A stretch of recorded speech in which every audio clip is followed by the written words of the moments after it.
Christo Fufas on Talk Radio.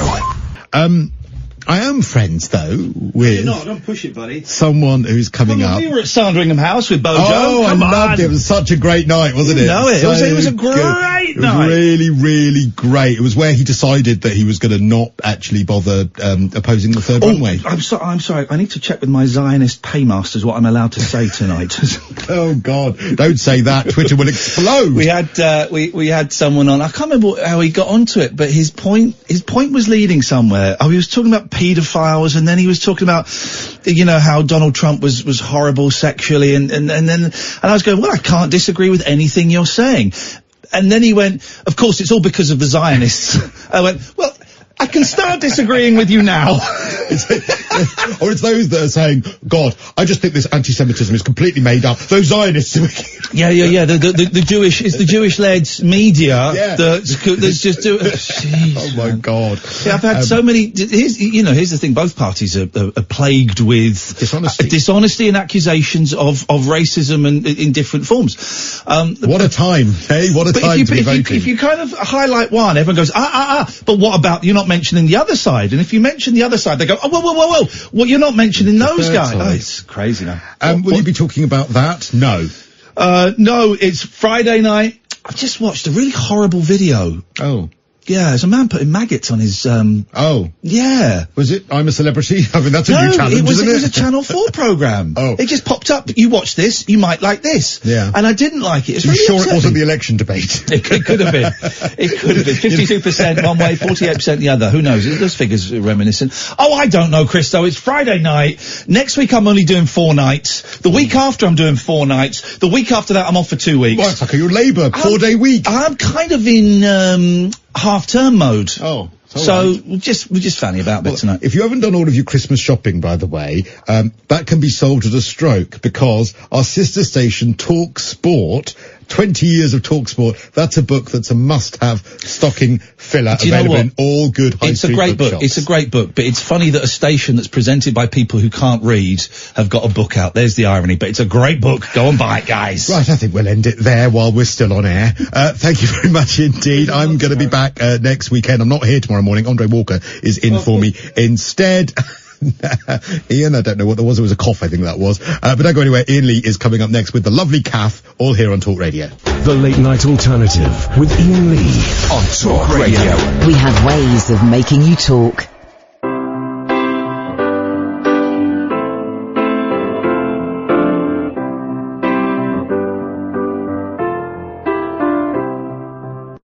Honey came in and she got me red-handed, creepy with the girl next door. Picture this, we were both butt naked, banging on the bathroom floor. How could I forget that I had given her an extra key? All this time she was standing there, she never took her eyes off me. Oh, you forget the woman access to your villa. Trespass on a weakness, all of your clean on your pillar. You better watch your back before she turn into a killer. This will do the situation not to call the winner. To be a true player, you have to know how to play. If she say a night, convince her say a day. Never admit to a word that she say. And if she claim her, you tell her, baby, no way. Let it be, let it be, let it be, let it be. Whisper words and whistle, let it be. But she caught me on the counter, saw me banging on the sofa. I even had her in the shower. She even got me on camera. She saw the marks on my shoulder. Heard the words that I told her. Heard the screams getting louder. She stayed until it was over.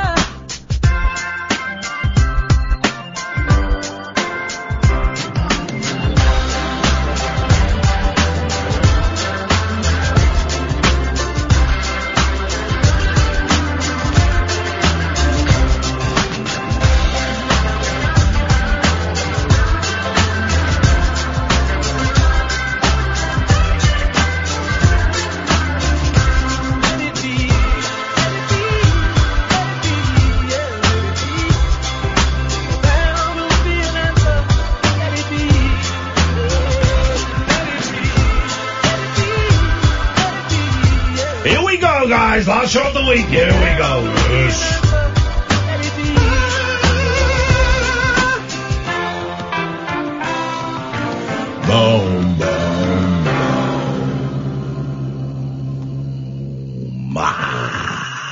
boy asked me one of the greatest questions a boy could ask a father today. He said, Daddy, how low...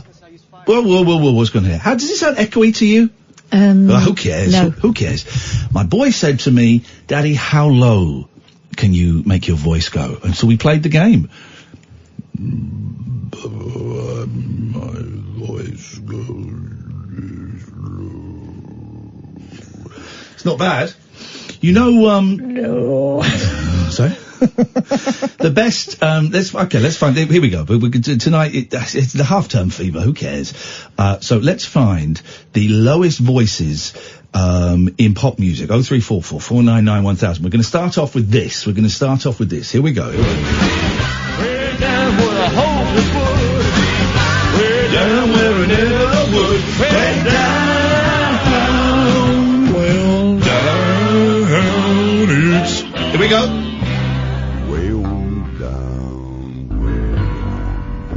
Oh, that's not normal. Oh, that's, who would that be? It's not Elvis. Is that J.D. Sumner? Is that his backing singer? Here we go, because this, you think, I can do the first one. Way on down. Here we go. Way on down. I mean, that... Can anyone, is there any example of a lower voice in pop than the end of Way On Down? The elephants have started to migrate because of the vibrations. 0344 499 1000 is the telephone number. No real structure this evening. Late night alternative. I'm Iain Lee. I stole some strawberries and I'm a celebrity 2 years ago. Catherine is you. Yeah, I'm not that bothered about strawberries. Loads of people, here's the thing, guys. I'm getting loads of people tweeting me and things going, Iain, the strawberry thing again. Someone's stolen some food in I'm a Celebrity. I did it first. I did it 2 years ago. I've not really looked into it, but I believe it wasn't one of the contestants that stole the food. It was Kiosk Keith or Kiosk Kevin. Kiosk Keith had to go for being a groper. Kiosk Kevin. So that does, excuse me.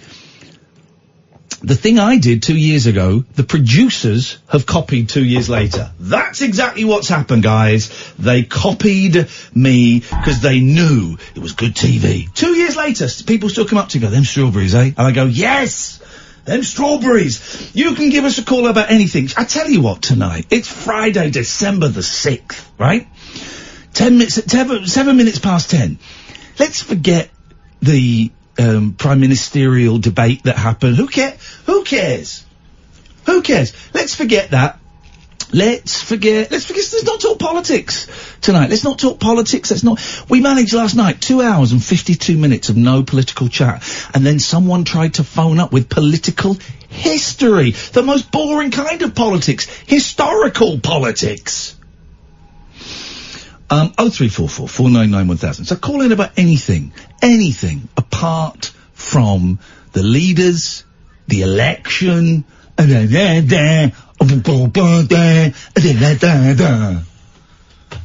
cares, man? I'm done. Gosh. I'm done with this bullshit, man. So you can call in about anything. Can we find a lower voice in pop than Way On Down by Elvis? Of course, we go the opposite, the highest. It's got to be the one I think of is the one that you managed to pull off last week. Minnie Riperton. Go on. Oh, is there anything higher than a Minnie Riperton? Let's just celebrate music. Music's great, huh? Isn't music great? I tell you who I've been getting into since like the last couple of days. Barry Manilow's frickin' awesome, isn't he? Where do we stand on the word frickin'? I tell my daughters off for saying it. Okay, because my boys have started watching another YouTuber whose catchphrase is frickin'. Yeah. Do you know who that would be, Sam? And he sells merch that's got that word on it. And I watched it and I thought, yes, okay, if we were to go to court, I could not prove that's a swear word, but it makes me very uncomfortable. Really uncomfortable, that word. But anyway, so they say it, who cares? But my God, Miss Jones, Barry Manilow, right? And there's no ironic, tongue-in-cheek wink to the camera. There's nothing. He's flipping brilliant. And I used to love him when I was a teenager, and then kind of forgot about him. And then we've been talking about in the last couple of shows, and if you were listening last night, I booked some tickets live on air to go and see Barry Manilow at the O2 Arena next year, 2020. That's because you discovered I'm also a fan of Low. Well, but you're not that familiar. You're not as familiar with him as I am. No. And so I bought this double CD. You're into the deep cuts. No, I'm into like the hits and some of the misses. But I bought a double CD that I had as a teenager on double cassette. I got it from the library and taped it. And, in the car, my God, Miss Jones, he's incredible. He's incredible. And also I tweeted earlier on, effing hell, Barry Manilow is so good. And then someone replied, well, not really my cup of tea, Ian, but then I suppose the world would be a boring place if we all like the same stuff. Okay, have that thought and don't tweet it. Why would you say that?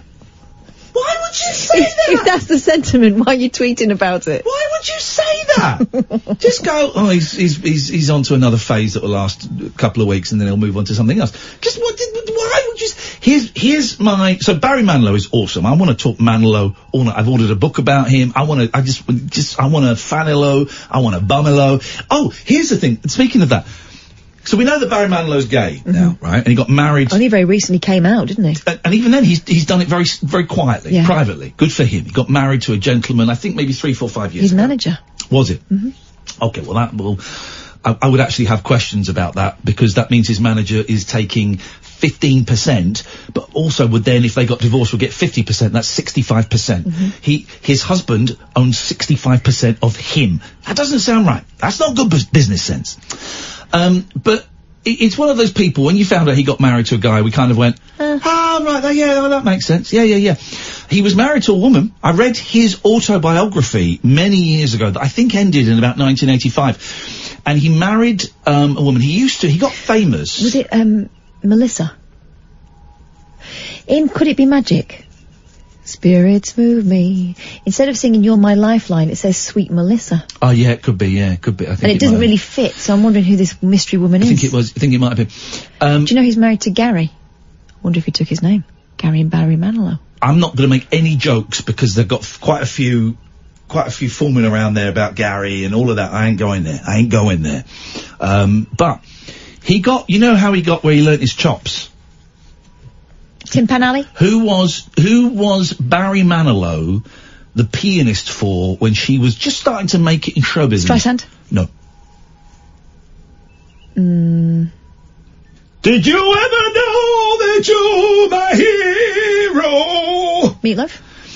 Bette Midler. Oh, Betty He Midler. was Bette Midler's pianist. And before she got famous, they had a residency. This is all true. Because I know stuff. I'm here to educate you. 0344 499 1000, by the way. They learnt their chops. They had a residency at a bathhouse. Oh. Bette Midler, Barry Manilow at a gay bathhouse. And I've got to get that, dear Father Catherine Christmas, please for Christmas, could you buy me Barry Manilow's autobiography that ends in about 1985? I saw it on Amazon earlier on. I ended up buying a more recent biography. Thank you. Or should I just order it? Let's see if you've been a good boy or not. Right, well, if you're not going to get it, I'll just order it. This is not how Christmas works.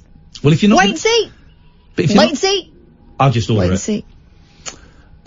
He writes really openly about performing in this gay bath, like a sauna, really, and saying that everyone was having it off in front of him, and, you know, he'd go home to his wife, and the book Of ends... 2 years and then the marriage is annulled. Well, the book ends in about 1983 or something with him. His wife left him, gets a huge tax bill that day, and he's got $5,000 in the bank. I don't know what happened after that. I can't tell you, but that's where the book begins. But it's a great book, and it talks about smoking weed and about how for a New Year's Eve show, him and Bette Midler taped joints under the seats of all the this theatre, so that on the strike of midnight, Bette could go, and look under your seats, there's something for you. Gosh, so that's where Oprah got her idea from. Yeah. Except hers was car keys. Yeah, we go, exactly. But But here's the thing about Barry Manilow, right? Now we know that he is gay, and congratulations, and I wonder what that's like, you know, getting to the age of, what is he, 70 odd. Anyway, if you listen to all of his hits, every single one works as though he's singing to a man. Because there's a real hint of, like, remorse in there about having to keep stuff. Let's do one. Let's just go through it. Let's do the obvious one. Hang on a minute. And I'm not doing this for Scheisse und Giggles. I'm doing it because I was listening on the way in. I thought, well, this makes absolute perfect sense. Here we go. Oh, there's an advert for face masks. Here we go. 0344 499 1000. Here we go. Start with this one. You listen to the lyrics. It's all about, you taught me stuff, and you get to the bit and you gave without taking. Wow, no, that's not about that. No, I don't mean it like that, Catherine. And change the name Mandy to Andy. Here we go.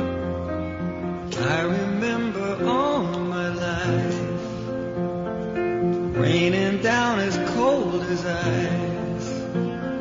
Shadows of a man. Shadows of a man? Facing a window. A face through a window, crying in the night. He's crying in the night because he's ashamed. Goes into morning, just another. It's all about, a lot of his songs about being miserable and being on his own. Happy people pass my way. Because he's not being who he wants to be, who he is. Looking in their eyes, I see a memory. I never. Change it to Andy. How happy you made me, oh Andy. Well, you came and you gave without. But what did you do, Barry? But I Sent you away. He sent Andy away because he was ashamed. Well, you kissed me. Stop me from shaking. Because he was terrified of what he didn't want to accept, that he was gay. It goes on. All of them work on this level.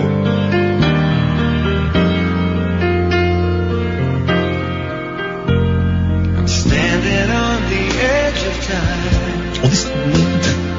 Walked away when love. He was scared of being gay. This next line works actually better than I thought. Caught up in a world of uphill climbing. I mean, cheeky. Oh, Andy. Hang on. Yeah. Wasn't it originally called Oh Brandy? Yeah. Is he not singing about Dutch courage? It could be. But I sent you away, oh Andy, when you kissed me and stopped. Imagine that though, you're a gay man, I'm assuming he's a young man, and Andy's an older man, and Andy kisses him and stops him from shaking, saying, Barry, there's nothing to be ashamed of. I can't, my mum, my fans, I can't. So what you're saying is this is like... Hang on, here we go. Yesterday's a dream. I face the morning, crying on a breeze. The pain is calling over. And there. So this is a precursor to George Michael's father figure. Yeah, totally. I don't know, what's that about? It's about having an older man showing the ropes. And I'm not making light of this. I genuinely was listening to every song on this double CD. It's called Barry Manilow, The Songs, 1975 to 1990. I've ordered you a copy. Everyone go out and buy it. You gave without taking. I mean, that says it all as well, doesn't it? You came and you gave without taking. That's just the way it worked out. But every single song works as a gay man or a man who's confused or unsure or ashamed of his sexuality, saying to someone, I screwed up and I want to be with you, but I can't be with you, and I just don't know what to do, and it's I'm really sorry. I'm gay. I can't say I'm gay. It all works. You listen to it on the way home and you'll see. 0344 499 1000 is the telephone number. This is the Late Night Alternative. The only show, the only phone-in show in the country, anywhere in the world, that is deconstructing Barry Manilow lyrics and looking for homoerotic imagery. This is Talk Radio. Set free your mind. Let your fancy take flight. Conversation gets curiouser by the glow of moonlight. The Late Night Alternative with Iain Lee on Talk Radio. Why is everyone pointing out that Barry Manilow didn't write Mandy? Yeah, I know.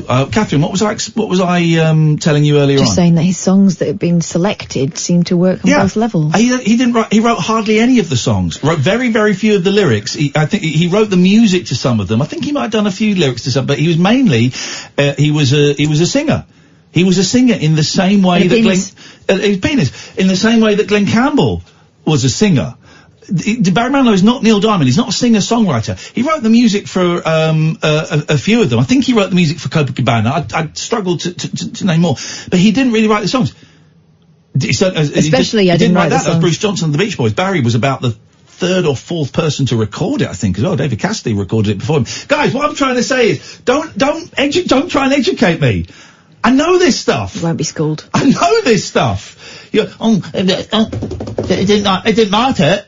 Oh, I didn't write it. So what? So what? You know, John Lennon didn't write Sgt. Pepper's Lonely Hearts Club Band. You know that, right? Yeah? You knew that, right? You know that, Paul McCartney, didn't write, A Day in the Life, apart from that little middle section that was a bit from another song that he couldn't finish. You know that, right? Oh, you didn't? I'm here to educate you. You're not here to educate me. Oh.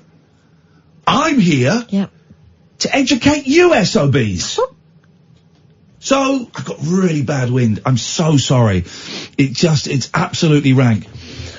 So please, everybody who tweeted me, who didn't like the song, that's you, Dave, that's you, Eddie, just delete those tweets, or delete your accounts. Either or. You've both been reported. To?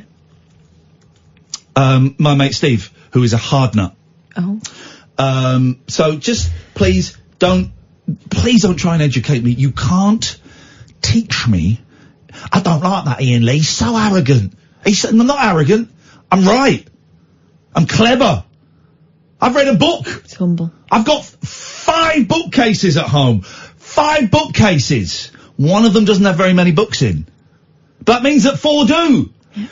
Some have got games on. He's so arrogant, that Iain Lee. David Babcock is sending me low voices on Twitter. It's a phoning show, David, not a tweeting show.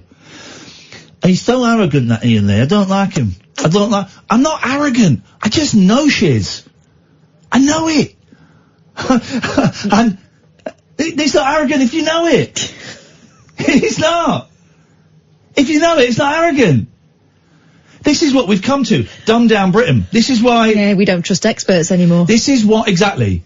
You've got an election which is being led by slogans and no scrutiny. That's where we've got to. That might be good enough for you, Catherine. It might be good enough for you, dear listener. It's not good enough for me. I know stuff. I know stuff. I know it. So, you saying it's arrogant, it's not. It's knowledgeable.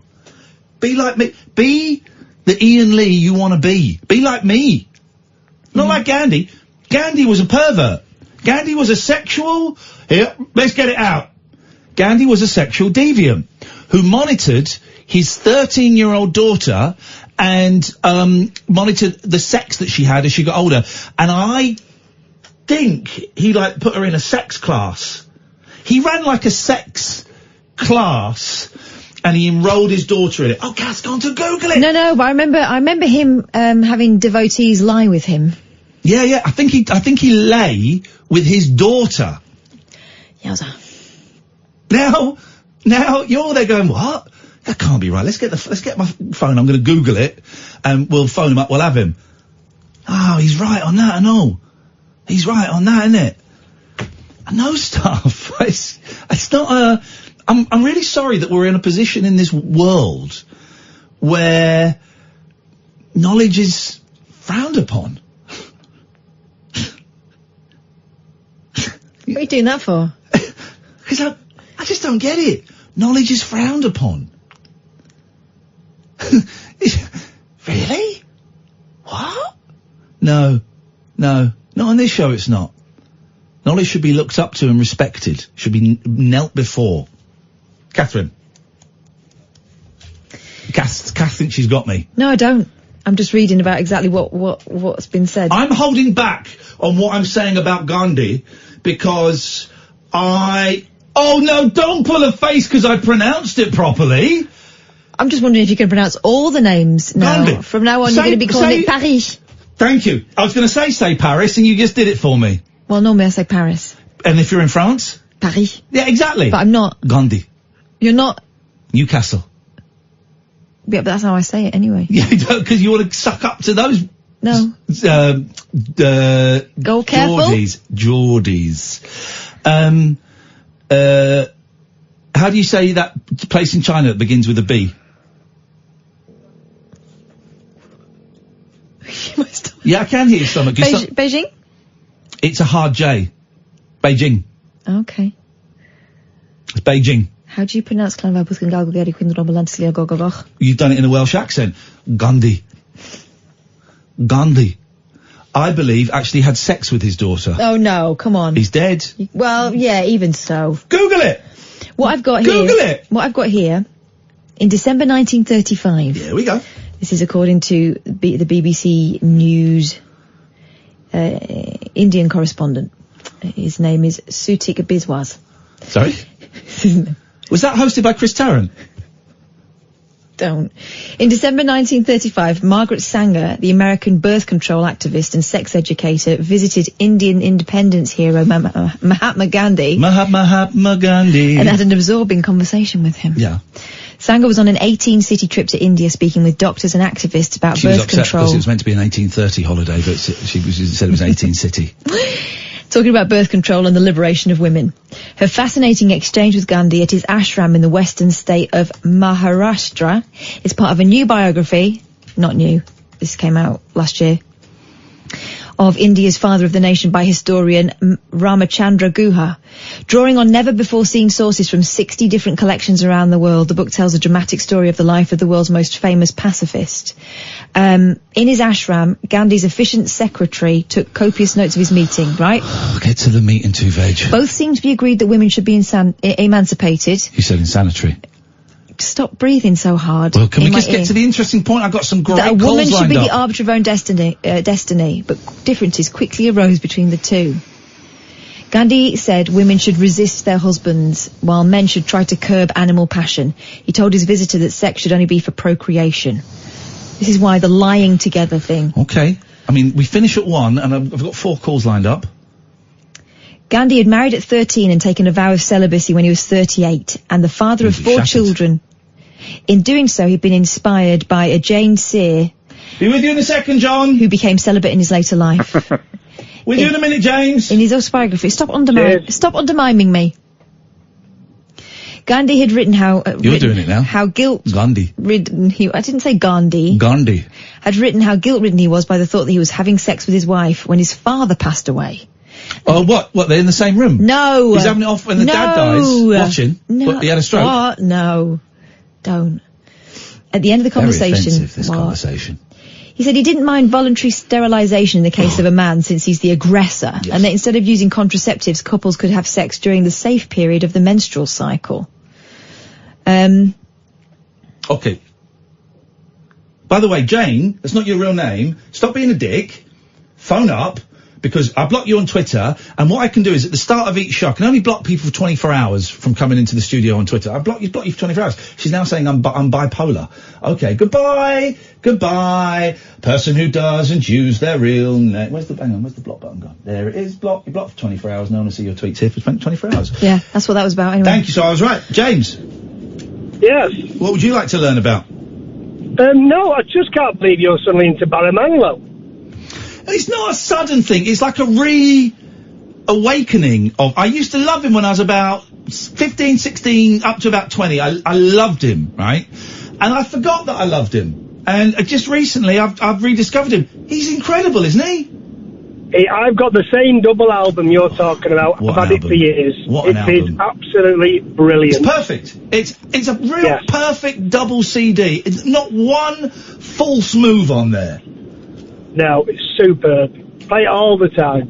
What's your favourite track on there? Weekend in New England. And that was the one, James. We'll play that after 11 o'clock. That was the one that spawned my theory that the majority of all of the songs could be looked at as a man who is ashamed of his sexuality singing to another man. Yes, definitely. That was the one I went, oh, I wonder if this would apply to other things. That's a great song, isn't it? Yeah, it is. Have you seen him live? I watched him when he was on the was it Tea in the Park or something? Okay, on so the you've seen him on TV the other telly, day. yeah. Yeah. I didn't know he was at the O2 next year. I might have to look for tickets. Mate, for treat yourself, get some tickets. Me and Kath are going to be there. O2, June the 20th, 2020. We're there, or maybe June the 4th, I don't know, but we're going to be there, and I would love to see you waving at me from the cheap seats, James, while we're down in the stalls. And also, I'm going to come and see you next year when you do your little, your rabbit hole tour, Manchester. Hey, nice one. Thank you. All right, James, well, I look forward to seeing you there. All right, thanks a lot. Cheers. Thank you very much. There we go. Big news on the tour. We're in London. A week tomorrow, London. 15 tickets left. 15 tickets left. They're going to go. IainLee.com/event. Those tickets are going to go. Last show of the year. Last show in London for quite a long time. IainLee.com/event. Only 15 tickets left. I'm hoping that before Christmas we'll be selling 2020 tour posters. That's what I'm hoping. 20, we're getting the posters printed up. They're going to be big old posters. Me and Kath are going to sign them in a silver Sharpie. 2020 tour posters. IainLee.com is the place to go. Good evening, John. Hello, mate, all right? I'm all right, John. What have you got for us this evening? We spoke a few weeks ago about Barry Manilow, and I agree with you. A lot of his songs could have that connotation. Yep, yeah. But I think a lot of love songs do, don't they? Ballads, it could be taken as either or. Or would you say no? Yeah, I think so. Yeah, I think so. Yeah. And also, no. Everything's fine and we're having a good time is a very, very small amount of subject matter for a song. I think it's got to have a little bit of conflict in it. No. Yeah. No. Yeah. No. Well, shall I come back in and tell you why you're both wrong? Oh, God. Go on, then. Because I'm not saying, you could say love songs are quite often, you could change it from a bloke singing to a woman to a bloke singing about a bloke or a woman singing about, of course you could. That's not what I'm saying. I'm sorry if I didn't no, I was just agreeing with the point that John made rather than something you'd said previously. But John's point was contradictory of mine, and it's inaccurate. And I'll tell you why. Because I was saying that I'm not saying they are, I'm saying you could be implied that the majority of songs of Barry Manilow's are being sung from him to a man. Mm-hmm. But that's because I'm not finished. Practice your listening skills and your pausing skills. Look at me, Catherine. Eye contact. I don't have to. Eye contact. Catherine has been very sassy this evening, and if she's not careful, there will be no consequences, unfortunately, because it's nearly 2020, but in my head there will be. 42-year-old grown-up person. You're 42. Okay, fine. Here's the thing. I said that the Barry Manilow songs could be looked at as a man singing to a man. Could be, yeah. Please, could you let me finish? About love and about the shame he feels about his own sexuality. The shame and... Could just be nice songs. Shame and confusion. Don't know why you have to spoil it. Now, not all songs... Tell you what, John, pick a love song. Just pick love song from anyone else. Pick a love song. Love on the Rocks. Right. Well, that's not about shame and confusion. That's about a breakup of a relationship. Or going outdoors. Jesus. It's not. He's trying to do a clever thing. It took me years to work out. He's trying to do a clever thing about whiskey on the rocks. Love on the Rocks. I didn't get that for ages. Love on the Rocks ain't no surprise. Pour me a drink. I'll tell you something. Oh, it's like a drink metaphor. It's not about shame. It's not about guilt, which unfortunately a lot of people feel about their sexuality. I know.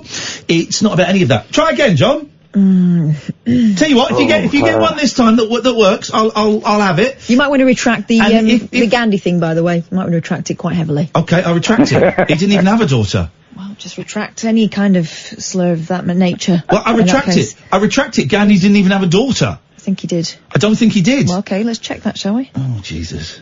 Just while you're being an expert, let's just make sure you're a proper expert. He didn't have a daughter. So anything I said about him having sex with his daughter couldn't have happened because he didn't have a daughter. I'm clever.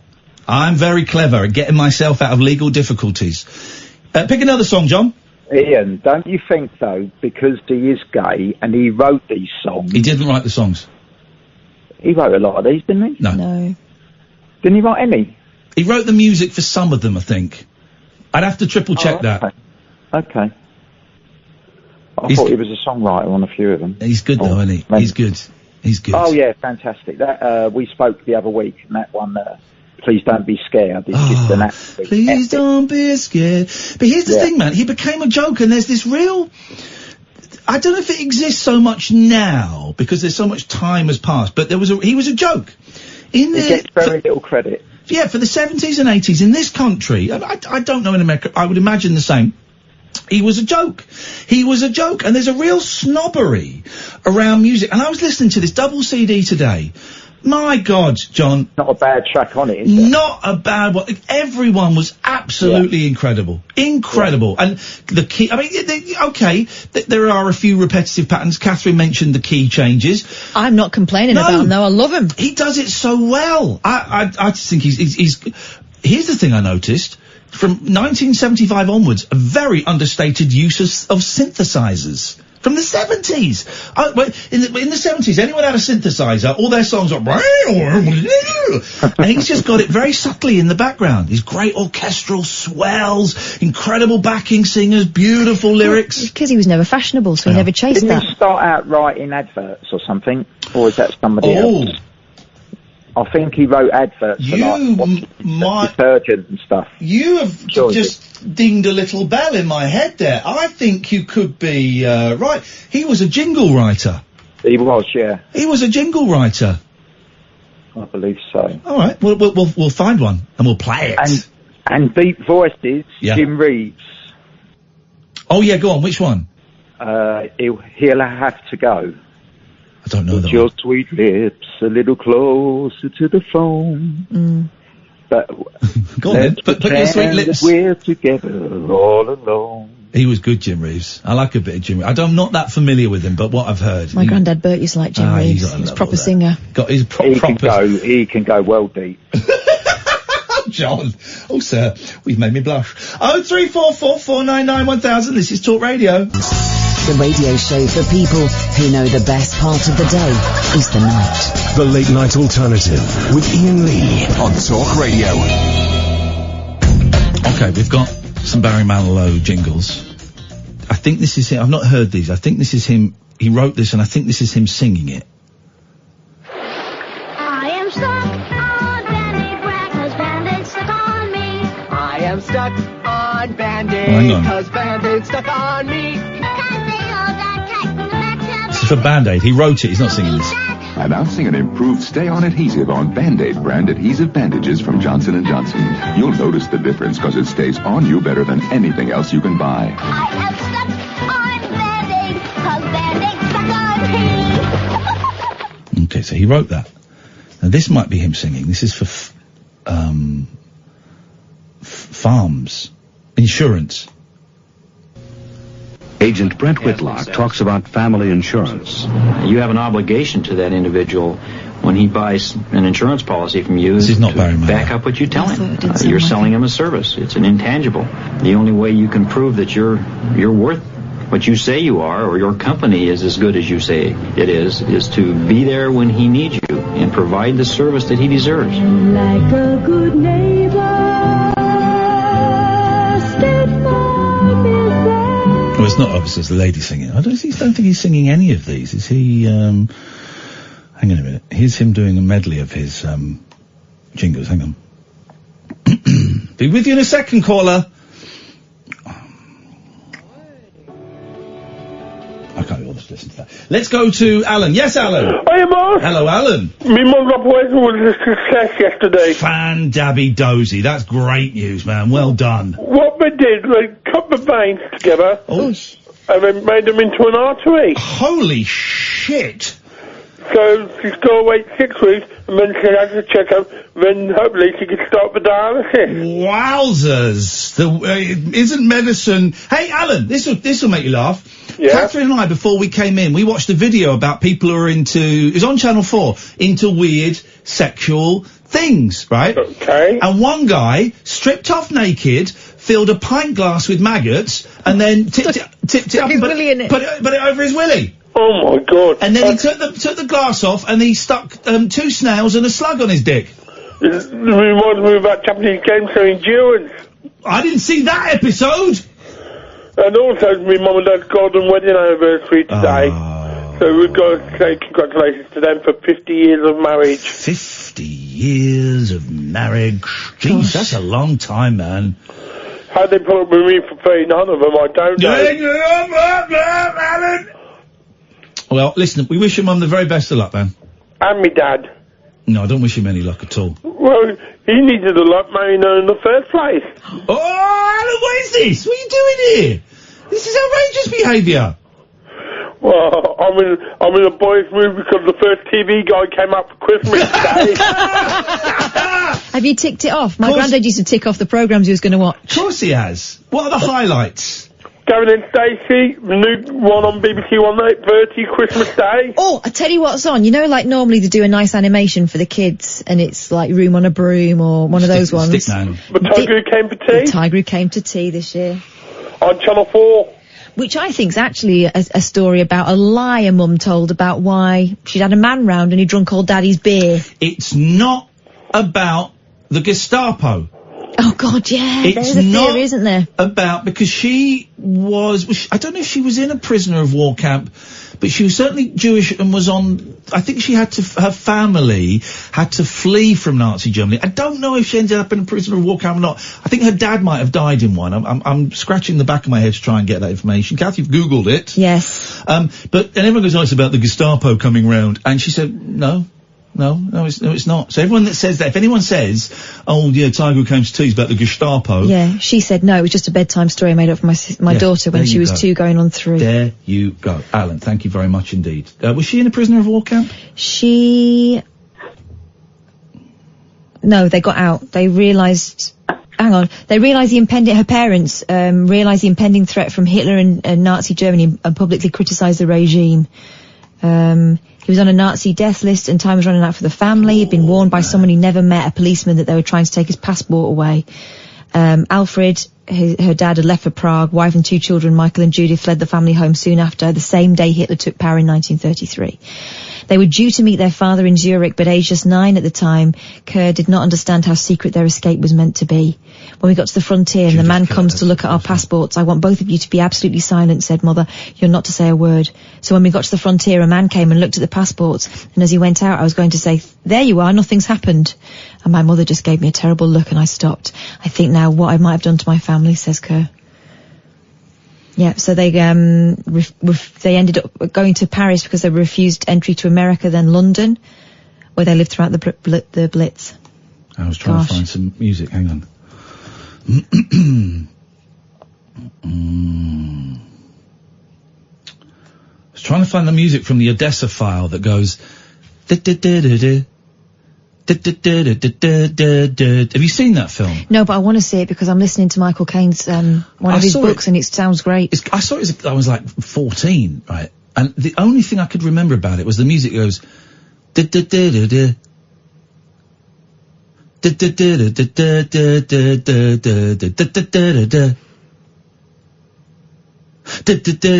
all I could remember.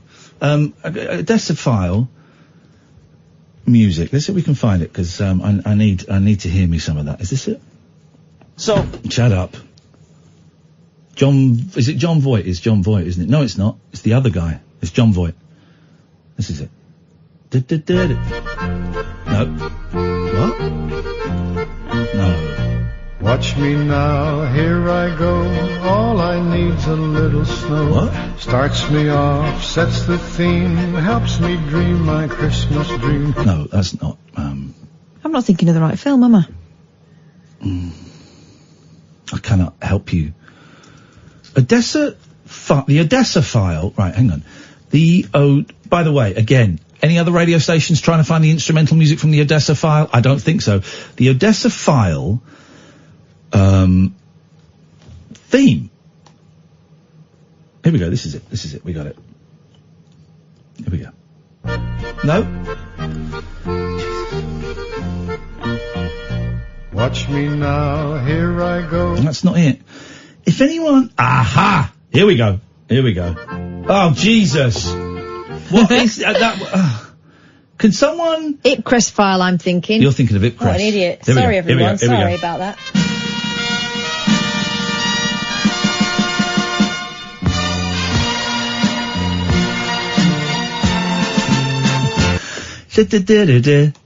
That's not it. I remember, that's a file music. Let's try that. No. Bear with me. Why didn't you type in da-da-da-da-da?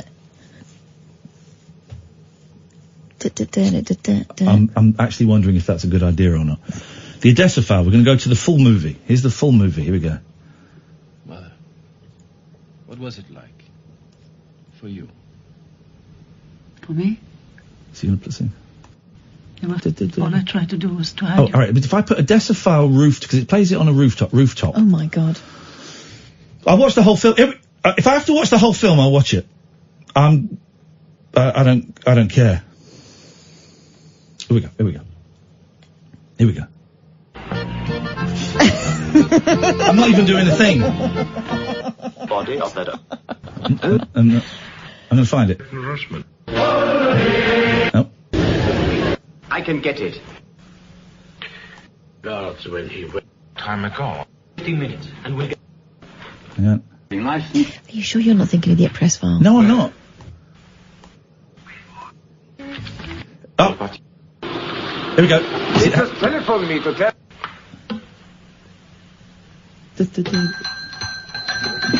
Here it comes. Here when he comes. Sorry, guys. Oh. That's coming to the end of the film, yeah? Oh, why have you...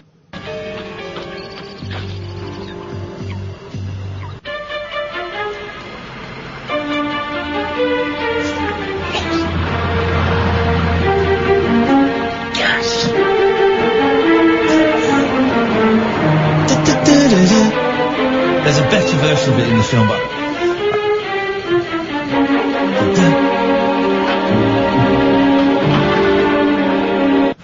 Oh. Ah!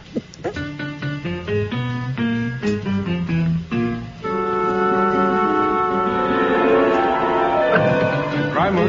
Yes, sir. It's a diamond arrived. I remember thinking, 14 thing, that's the weirdest music. And it kept going all the way through the film. Let's go to Cleo. Yes, Cleo? Do-do. Do-do. Do-do. Get Carter music is very, very infectious. A bit like that. We're not talking about Get Carter! You started this talking about... No, all we're the- talking about... We're talking about the Odessa file. Talking about the Tell you what. Jesus. Tell you what. Well done, Cleo, for dialing the right number this time. 3 is the magic number. I've got a new game idea. And I think it might work. Name the Beatles song. Yep. Right? In the voice of a teacher from Peanuts. Go on. Right. La la la. La la la la la la. Yesterday. La la la. Oh, Right, but so you sing... in that voice. Yeah. Yeah. La la la la la la la. He does it really good. Okay.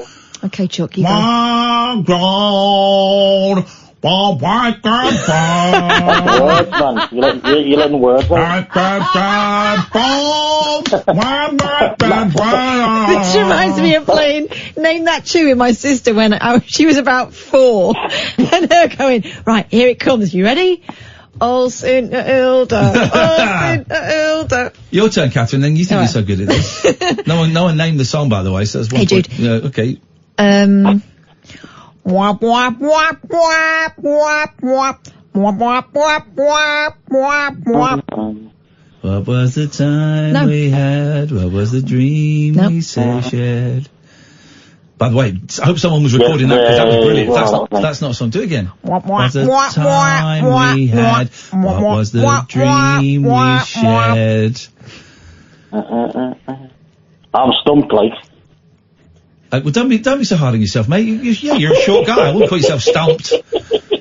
Shall I sing you the chorus? That was the chorus. I'll sing you the verse. All right. I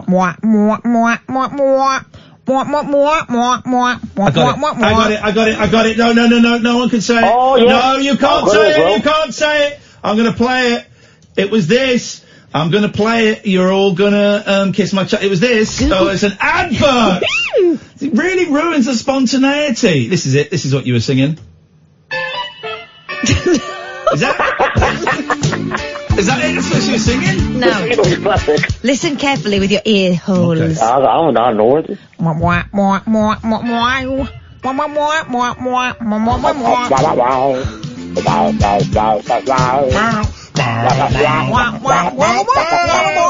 Hey, all right. I got to guess what TV show. Guess what TV show this is, right? And because I'm just going to act out the opening credits. Okay. Hey. Sorry.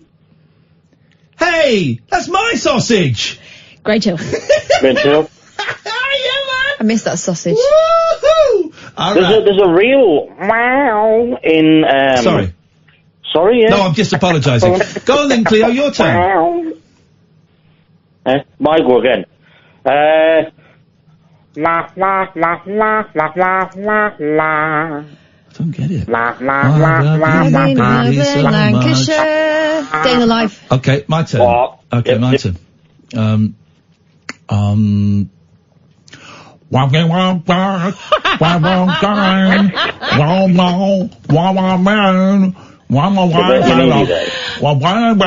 standing there. There you go. I tell you what. Yes. I've got a mint Barry Manilow fact that you don't know. Challenge! I bet I do know. Give me the start of it, and I'll finish you off. Right. The fact. He plays piano.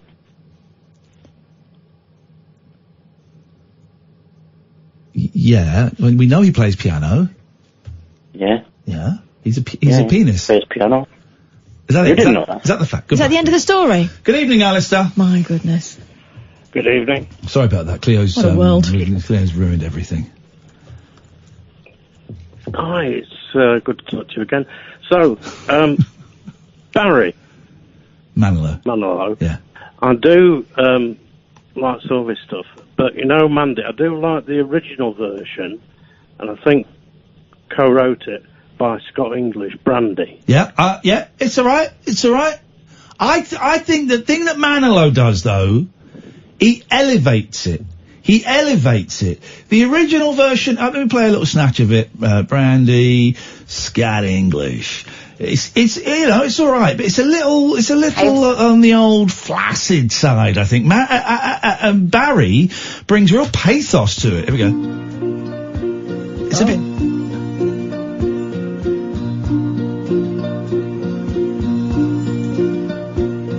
I remember all my life. Raining down. It's a bit flat, I think. A little bit flaccid. A bit more soulful, do you think? No. Face through a window, crying in the night. The night goes in. No. Oh, okay. Yeah, good. Hang on a minute, I want to watch his... There he is live, look. He's a strange looking man. Raining down his cold. Kath, come look at this man. He looks like Lino. Shadows of That's what Lino looks like. face through a window, crying in the night. As night goes into morning. What's clever here is that camera's panning around. He's turning. You can't see it, but he's turning. No, I don't know. Bold choice, that yellow suit. Bold choice for the yellow suit. He looks like a banana. Yes. Alistair, congratulations on your 7 months. Oh, thank you very much. She's steaming towards the year. First sober Christmas, first sober New Year. Oh, yeah. You got this, man. Yeah. You going to be safe over Christmas?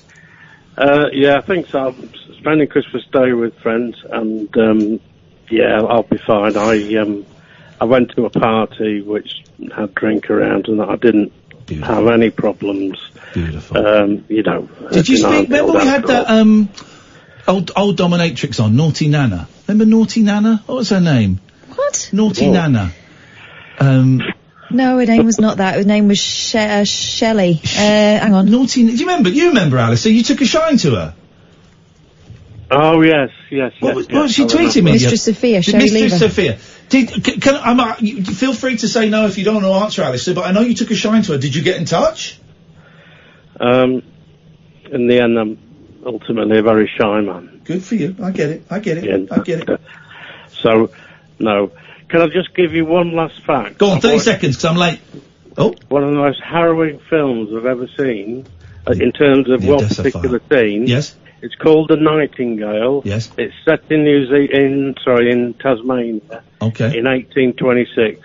It's how some British troops, treated convicts and the population. Alistair, thank you very much indeed on that bombshell. Let's take a break. This is Talk Radio. The Late Night Alternative with Iain Lee on Talk Radio. We have ways of making you talk.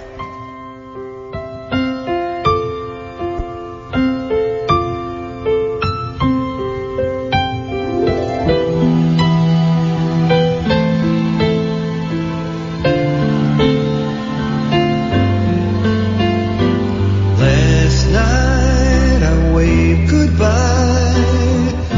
Now it seems years. I'm back in the city where nothing is clear but thoughts of me holding you, bringing us near. And tell me, when will our eyes meet? When can I touch you? When will this strong yearning end? And when will I hold you again?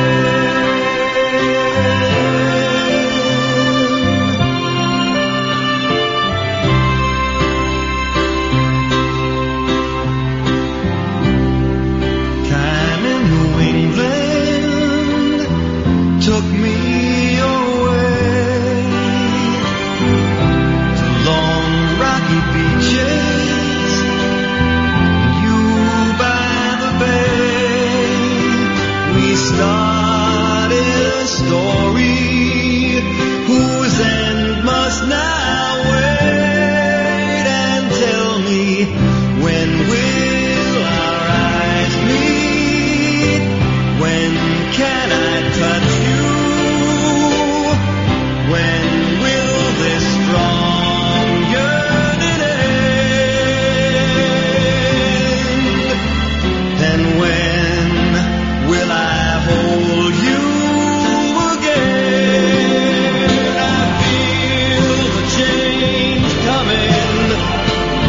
I feel the wind blow. I feel brave and daring. I feel my blood flow. With you, I could bring out all the love that I have. With you, there's a heaven, so earth ain't so bad.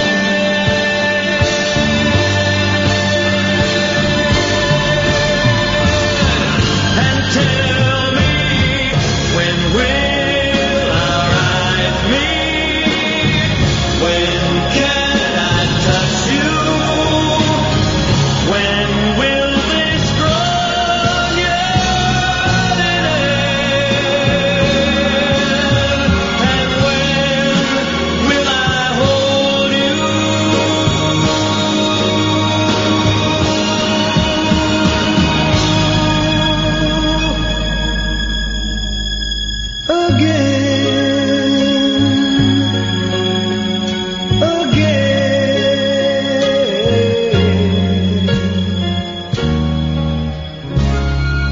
Isn't it though? Goosebumps. Actual goosebumps.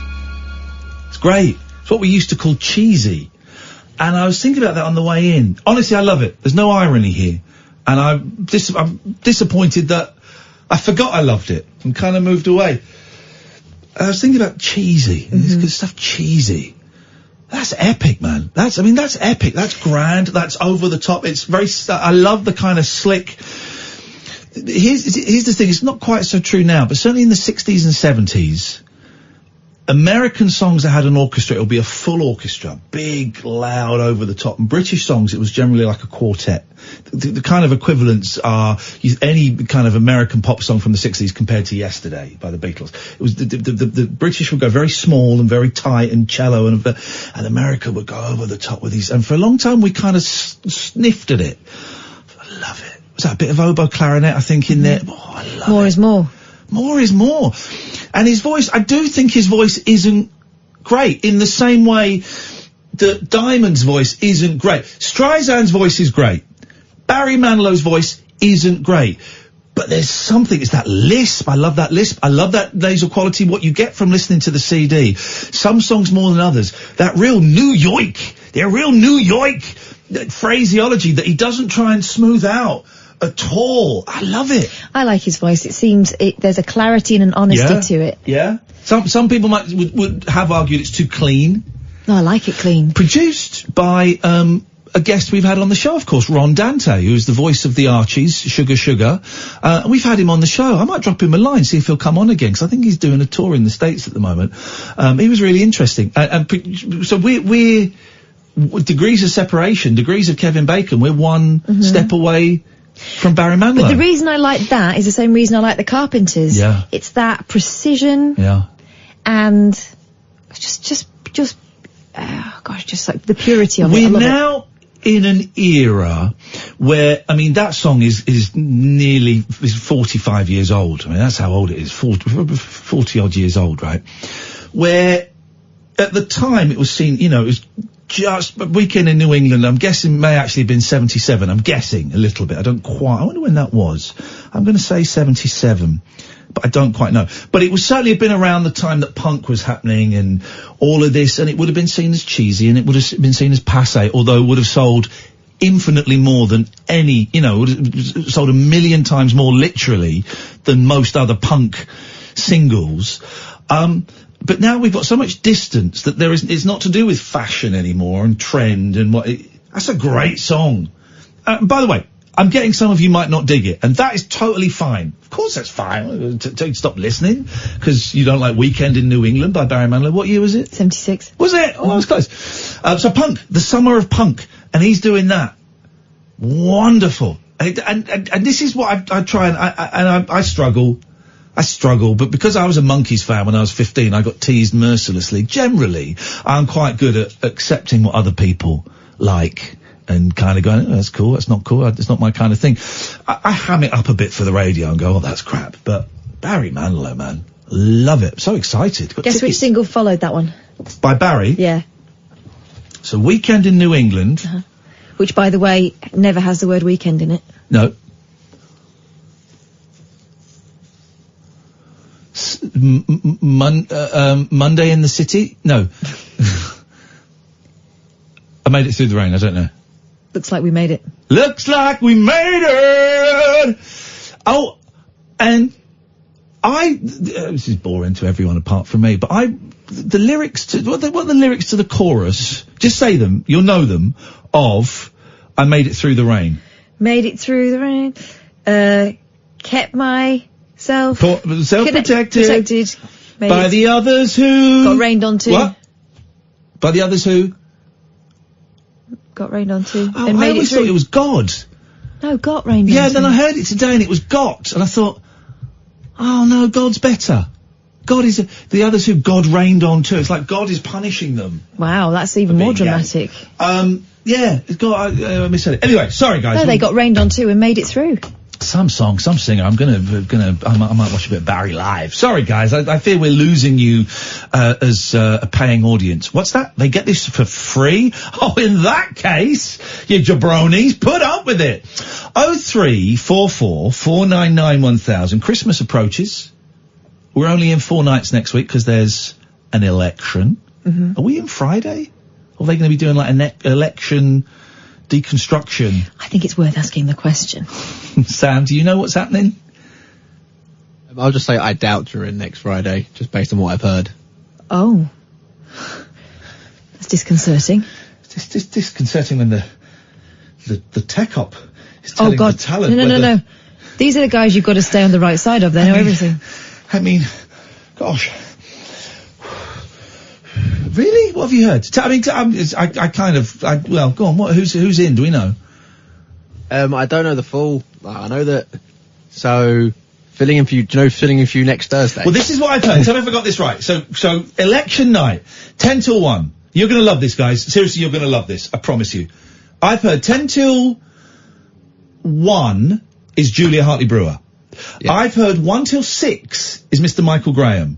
I've heard 6 till 10 is Julia Hartley-Brewer, and then 10 till 1 is Mr. Michael Graham. Is that correct? Yeah. I told you guys. I told you you'd love it. And then what's the deal Friday? Well, it just sounds like they're just going heavy on it still, so I text the boss. You text him. I haven't got my phone.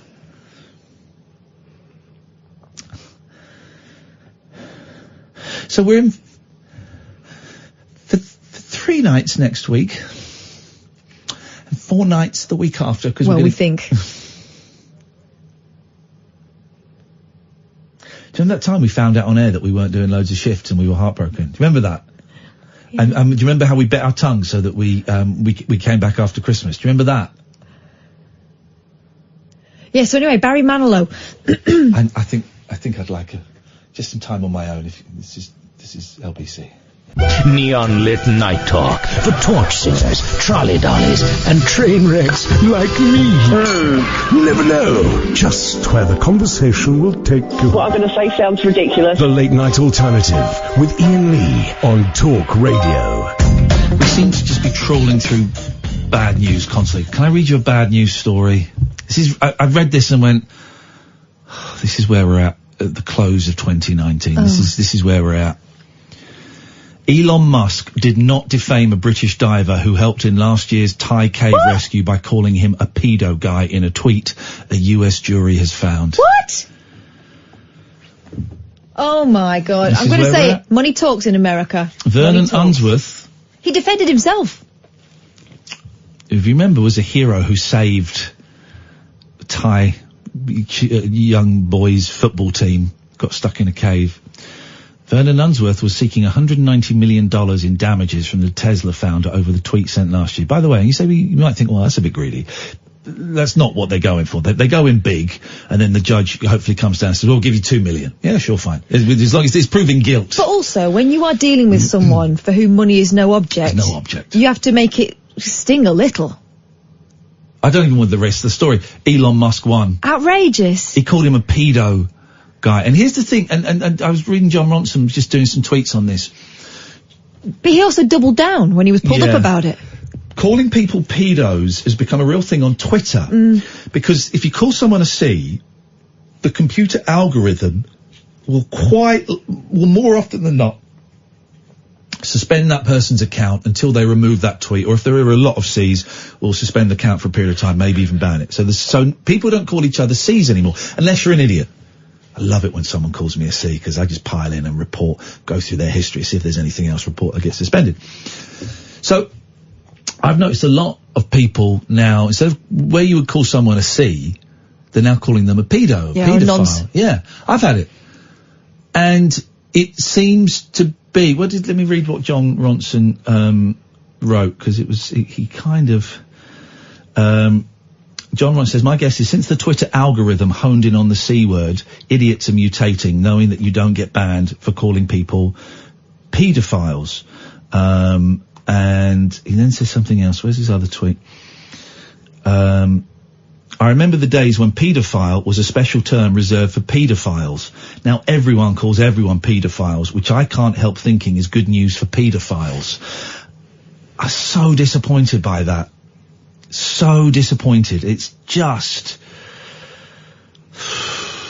Especially when you know it was just a great big man baby kicking off because a guy who was an actual hero had the audacity to say, do you know what, we don't need your help.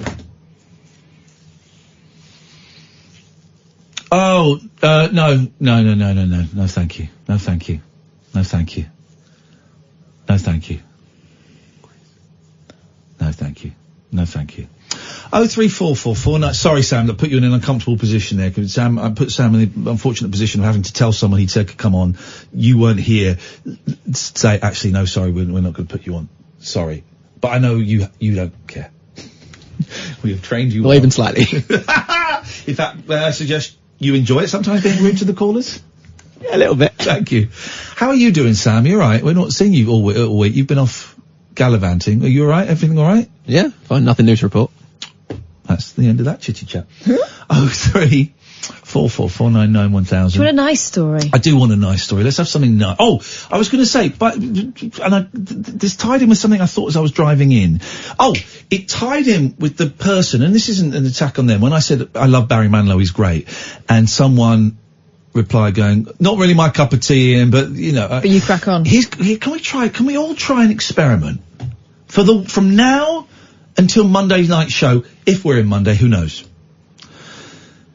From now till Monday, the three of us, and you, dear listener, can we try and only tweet positive things? Can we try it? Sam, would you be up for that? I mean, you're quite positive on Twitter. I don't follow you, but I see your tweets.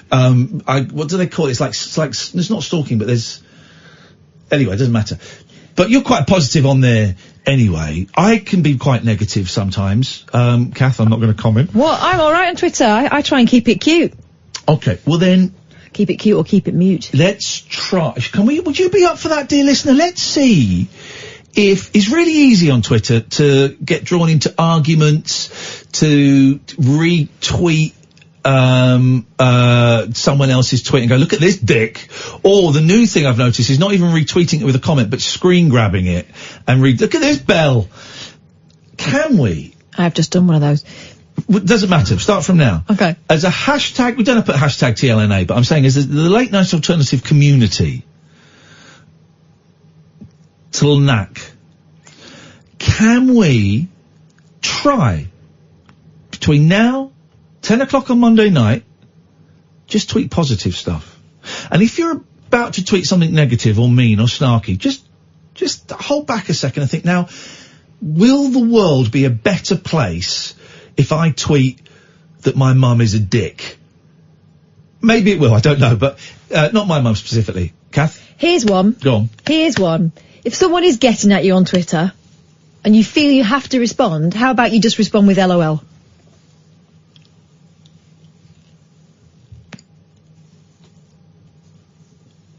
Don't respond. Don't respond.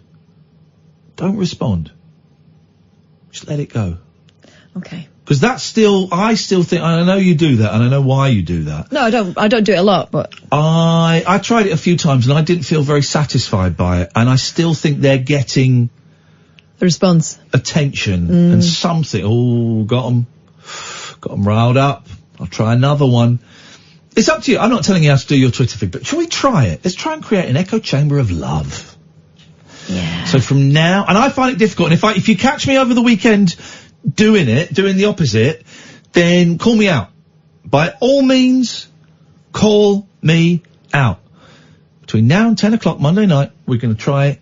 We're not going to try it. We are going to, and we will succeed in only doing positive tweets. Sonny, thank you. So it wasn't about your tweet. Sonny's just tweeted, Barry Manilow is incredible, hashtag TLNAC. His tweet from about 15 minutes ago was, honestly, Ian, I love you, but Barry Manilow, nah, utter shite for me. You don't, Sonny, I like Sonny, he makes me laugh a lot. You don't have to tweet anything. You don't have to tweet anything. Now I'm not going to know if people are actually being nice or they wanted to call me a name. Thank you. Pete says, go on then. I imagine this be kind to each other a rule should also apply to any Twitch streams that might happen. No. On Twitch is different. And Twitch, anything goes. Anything goes. That's the Sunday night Twitch stream, Call of Duty. You're all welcome to join twitch.tv/Iain Lee. We're all going to pile on Pete and kill him. Catherine, let's have your nice story, please. A 5-year-old boy in Michigan has invited his whole kindergarten class to witness his legal adoption and warmed hearts across the world. Uh-oh. The youngster, identified as Michael, formally joined his new family at Kent County Court on Thursday. A photo shared by Kent County on Facebook showed the little boy relaxing in an adult-sized courtroom chair next to his new parents. Behind them, his classmates happily waved paper hearts on sticks. Oh, yeah. During the hearing, each child introduced themselves and explained why they'd come to celebrate. Yeah.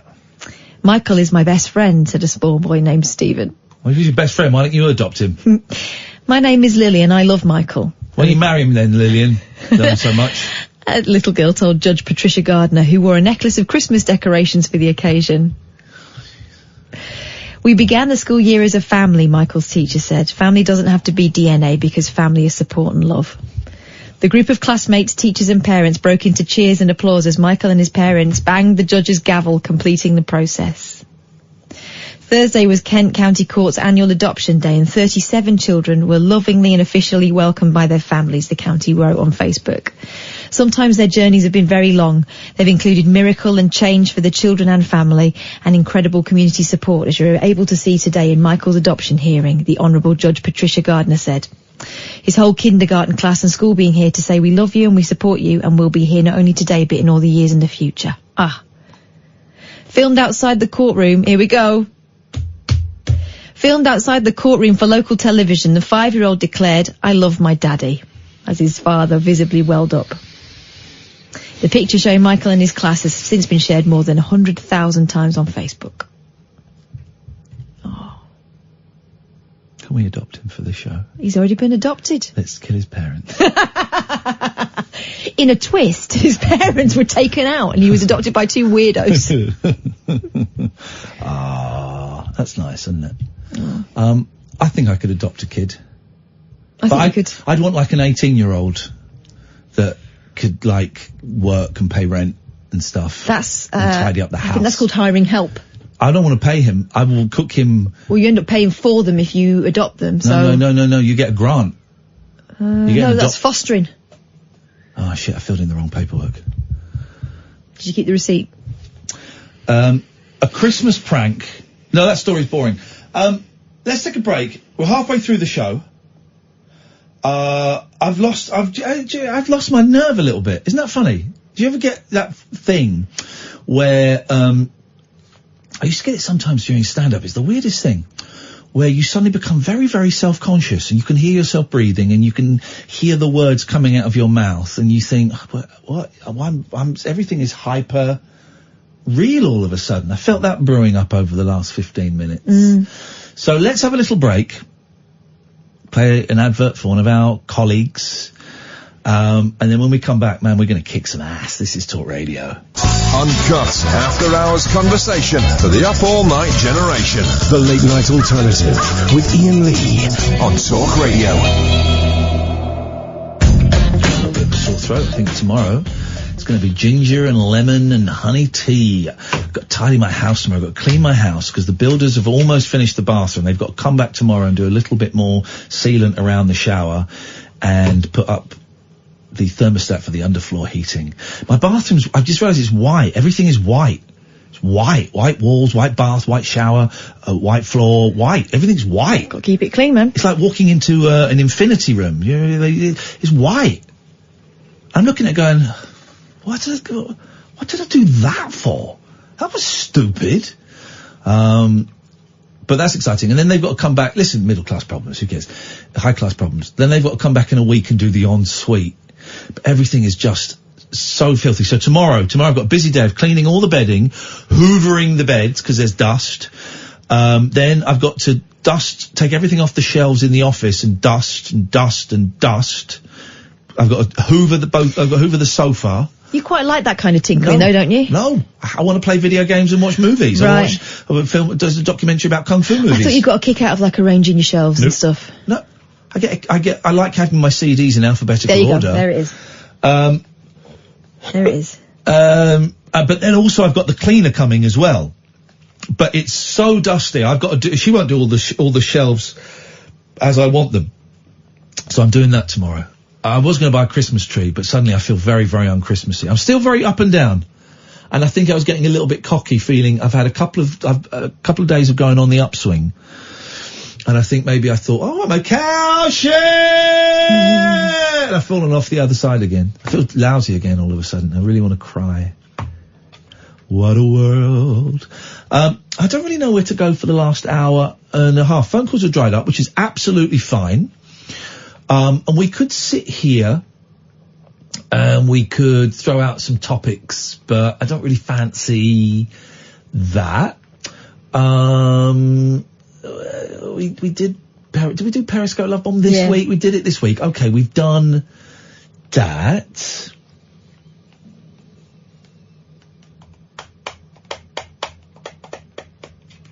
The voice in my head is screaming to me, call straight to air. So we're going to do call straight. The voice is screaming, and I'm trying to dampen it so I can hear another voice. But this is a very loud voice. Call straight to air. So we'll go for that. There we go. For certainly the next 30 minutes, and maybe we'll carry it over into the next hour. No agenda. Nothing. Sam will not be taking your calls. Instead, you phone up and you can come straight to air and say pretty much anything you want. Don't be libelous. Don't be racist. We have to say that now.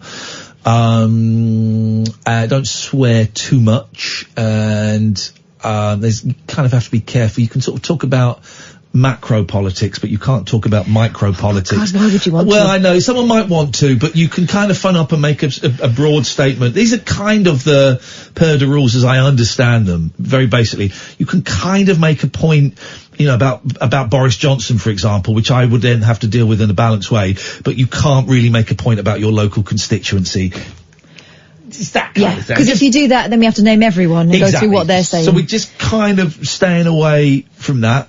If you want to phone up and make fart noises, you can do that. If you just want to phone up and have a chat, I don't know, feeling a bit lost, come and join us. Come and join us, 0344 499 1000. Line 1, you're on the wireless. Oh, hi. Am I line 1, actually? You're line 1, actually, and you're on the wireless, is it? Oh, that's great, Ian. Thank you. Just to say, I've been listening to talk radio kind of thing, that medium, since I was about 15, and I'm 61 now. So I've heard all the DJs, late night talk shows trying to 40 what talk radio? As a form. Oh, as a form. So you mean like LBC and stuff? Yeah. Well, yeah. Even way before that, to the days of James Stanage and people like that. Okay. There were the forerunners of it, and many times, Ian, people would phone up just to try and take the mickey or put the broadcaster on the back foot. Yeah. And Tommy Boyd suffered from that. A lot of people did. But you know what I love listening to you, Ian? Is you're very compassionate, and also, when these people phone up just trying to spoof you, you just drop them dead. Well, here's the thing. So don't. And now I'm waiting for the sucker punch from you. But here's the thing. There's there's no sucker punch. I know. I'm teasing. I'm just saying that there's no point really in spoofing this show because it's not a challenge. Everybody gets on. It's not like you're derailing anything. No. Which is the point, isn't it? Everybody nearly everybody is welcome. So, and in some ways I feel I'm missing out on the good old fashioned prank call because, you know, we're taking calls straight to air. I don't know who you are. It's nice to talk to you, my friend.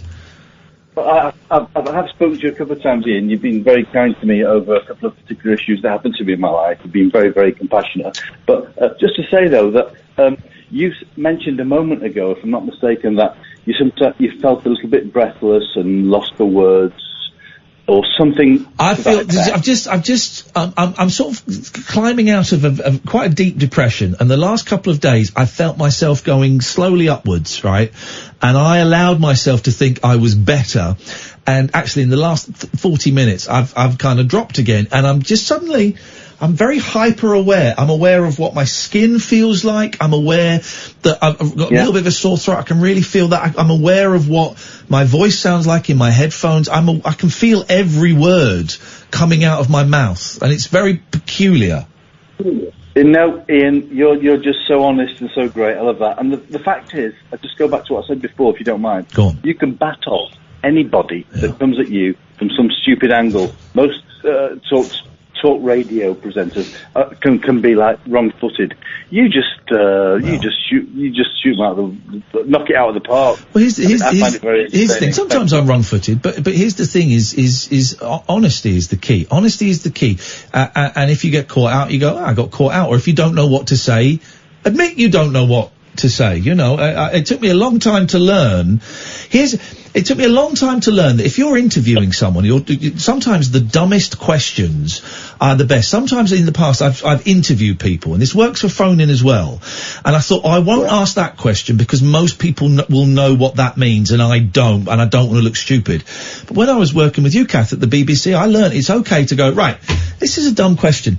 But what exactly is what is your job title? What does it mean? What I used to use that one. I used to say, right, explain it to me like I'm 5. Yeah. And they're the best questions. So the honesty is the key, I think, Andy, is what I'm trying to say. I put my hands up in the past and said, I don't know what this is. Could you explain it to me, please? You're so honest, Ian. We should get I'm not married. trying to blow smoke anywhere. I'm just saying that you've opened your heart out to people on the airwaves over the long time I've been listening to you, and you've got nothing to reproach yourself for at all. Don't ever need to feel breathless. Just relax on the radio because people are phoning in and listening to you. And not only are they phoning in, the main thing is there's probably millions listening to you, but they're frightened to phone in just because they're shy people or they're quiet, normal people or whatever.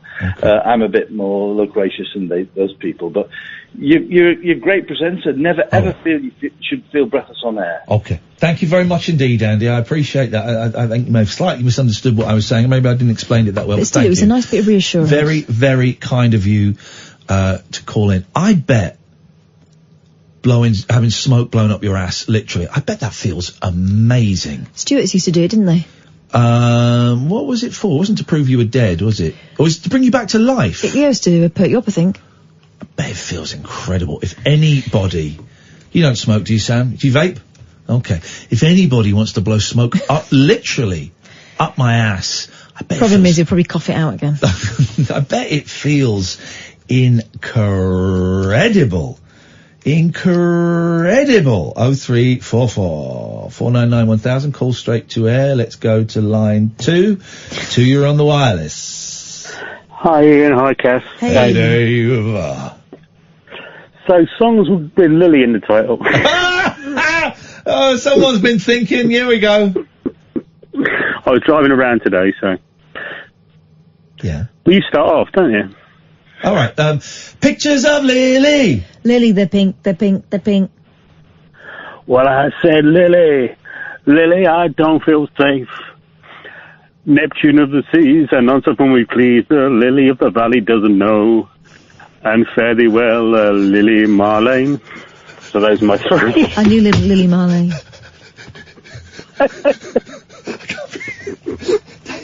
Dave, sit down. We're going to call an ambulance. They will be with you as quickly as we can. It's like Chris all over again. They will be with you soon, I promise. In a church basement and talk me down, yeah? Thank you very much indeed, Dave. My God, that was painful for everybody, but more so for him. Hey, line 3. Oh, sorry. Hello, line 3. Ian Lee, he loves Barry Manilow, and he is the best presenter on the DAB dial. We took radio, actually, rhymes with him. Okay. Carry on. Apart from liking Barry Manilow, I think Ian Lee is a very, very, very good person. You kind of wimped out towards the end there, line 3. I got a little bit soppy. What's wrong, Kath? Tobacco resuscitator kit, England, 1774. It's like a bellows. Oh, up the old Jacksy. The idea of reviving a victim of drowning by injecting tobacco smoke into the rectum or the lungs seems very strange to us. Rectum, please. To physicians in the 1700s, this approach would seem entirely rational. Among the suggested treatments for drowning was warmth and the administration of stimulating vapours such as tobacco. This resuscitation kit contains the equipment necessary to inject into the lungs, stomach or rectum. The bellows could be adapted to inflate the lungs with fresh air or tobacco, while the kit also includes a small ivory syringe with a flexible tube to inject stimulant into the stomach. Other nozzles could be attached. The long ivory tubes are for the rectum and the small circular discs for the nostrils, so just to help you breathe. That feels great. I bet you could die, actually, if you pumped too much air up your bum. I bet your intestine would explode, and you'd get fecal poisoning to your blood. Well, surely it'd have to come out again, wouldn't it? Well, the air. If you the smoke. But if you pumped air with bellows into your gut, You don't want to do that. and didn't allow it in any way to come out, your gut will explode. No, but do you remember that story of the Chinese boy who put the magnets down his... I do remember that story. I sent it to you. Aretha Franklin. Yeah. They got it out by pumping up his...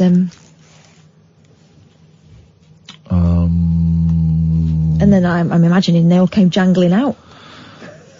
Yeah, and of course this is, I mean, it's a painful operation, it's a tense one, but sometimes in those, operating theatres, you just really gotta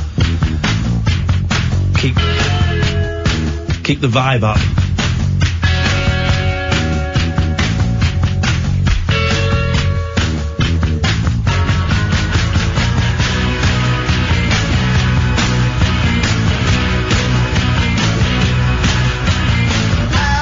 It takes too long to get to him saying Pump it up, yeah. Yes, line 1, you're on the wireless. Hello? Speaking. Yes? What was that? Ian. I thought you said seaman. That's my problem. When people say my name, I think they're saying seaman. Oh, I can put people straight to air with the fader open. That's new. Hello? Hello? You're on the air. Hi, Ian. Hello there. My name's Fiona. Hello, Fiona. I like the name Fiona. There's something very... I hope you don't find this insulting. There's something very comfortable about the name Fiona. I've never met a rude or horrible Fiona. Oh, well. That's about to change. My daughter tweeted you last week to say that I started listening to your show after my husband died. Okay. And you sent a tweet back and you made her day, so thank you very much. Oh, that's my pleasure. I do remember the tweet. Remind me what her Twitter name was. I think it's Megan Jones-Gray. I do remember that. How are you doing? Okay, I went to the supermarket for the first time tonight because I suffer ill health and so did my husband, and the only time we ever went out was on a Friday night to do the shopping. Yeah. And I haven't been to the supermarket since because I spent all my time. He had this wonderful red, white and orange motorbike jacket that he picked up in a charity shop for a £5. Yeah. And he used to wear it and everybody knew very well. You could always see him because I suffer from anxiety. And Red, depression white as well. and orange. Wow. Yes. Gosh, was it leather? And it had and it had a spine board in it and... What's a spine board? You know, the armour in the back. Oh, wow. For a £5? Yep. Wow. But you could spot him, could spot him a mile off, could you? Yeah, everybody could. He was so proud of that jacket. He's still in it. He got buried in it. So. Did he really? Yeah. How did you find... Can I ask when the funeral was? Is it... How recent was it? 6 months. Okay, 6 months. so But his birthday on Monday and he died on the 12th of June. Ah, Fiona, I'm sorry. So still very, very recent. How did you find going shopping for the first time? Well, the staff were lovely. They were cuddling me and everything because they all knew that he was such a lovely man. He had been an alcoholic, but he'd got sober. He was sober for 3 years. Was he? So you got to spend 3 years with the real guy then? Well, I'd known him for a long, long time. He was actually a friend of my ex-husband's. And it was 7 years after my marriage had split up that we got together. Yeah. But I'd known him for a long time, and I'd known him before the drink had got to him. Yeah. And I knew what a lovely person he was. But it was a bad breakup from a relationship and a bad childhood that... Yeah, of course. And when he got with me, and he knew the girls, he always knew the daughters, and he was their dad to all intents and purposes. And he tried so hard, and he eventually managed. But he got it. You had him back to his old ways, his old self, excuse me, for 3 years. That must have been magic. Oh, he was. Everybody got to see the him that I knew, and he was lovely. He would do anything for anybody. But it was encephalopathy that got him in the end, which nobody ever speaks about, that happens with drinkers. And I wanted to speak about it because your liver gets toxins in it and it sends it to the brain and starts to poison your brain. And you get symptoms a little bit like dementia. Right, yeah. So you would forget things, and he was forever going to the toilet but he didn't need to go. Did he get a bit shaky as well? It can sometimes give you tremors, can't it? Like Parkinson's or something. Yeah, and he also used to get confused and say the silliest things. And then when he got better, we used to tell him what he'd said, and he would always find it funny. I mean, we had a 15-minute argument one day because he wanted to take the dog outside for a cigarette. He meant to go to the toilet. Yeah. And I kept telling him the dog doesn't need a cigarette. No, don't want a dog smoking. Blimey. And the last thing he said that was funny, we never got to tell him, but he said that he'd watched an interesting documentary on Star Wars. Right. And that Darth Vader had found out he was his own dad because he'd been fiddling with himself.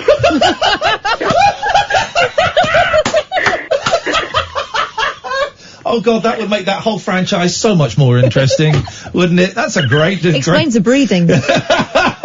oh well, he's making us laugh 6 months after he's passed away. That's a special gift. Well, he did. Like I say, he got buried in his jacket with his Arsenal top on, and he got buried to Highway to Hell. So as the coffin was going down, Highway to Hell was playing. I like your family. Going back to the shop, aren't some people kind? Aren't some people kind shop staff coming up and just checking you're okay and giving you a hug? Yeah, that's magic. There was, I mean, it was him. He was so, I mean, one of the staff said she couldn't believe it because he died on the Wednesday. He'd been in shopping on the Friday night.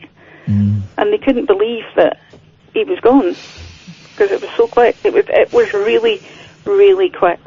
He used to go in every few months to get hydrated and get rid of the toxins that were in his blood to stop the encephalitis. And he'd gone in for that, so we just assumed that he'd be out in 5 days. How's Christmas looking? Who are you going to be with? Just myself and my girls and the dog. Okay. He had no family. Right. So it was just really us. My mum doesn't do Christmas, so it's just us and the dog. But we've decided that he always wanted a black Christmas tree, being a rocker. So this year we've got the black Christmas tree. My God. And we're changing all the decorations so that it's not my God.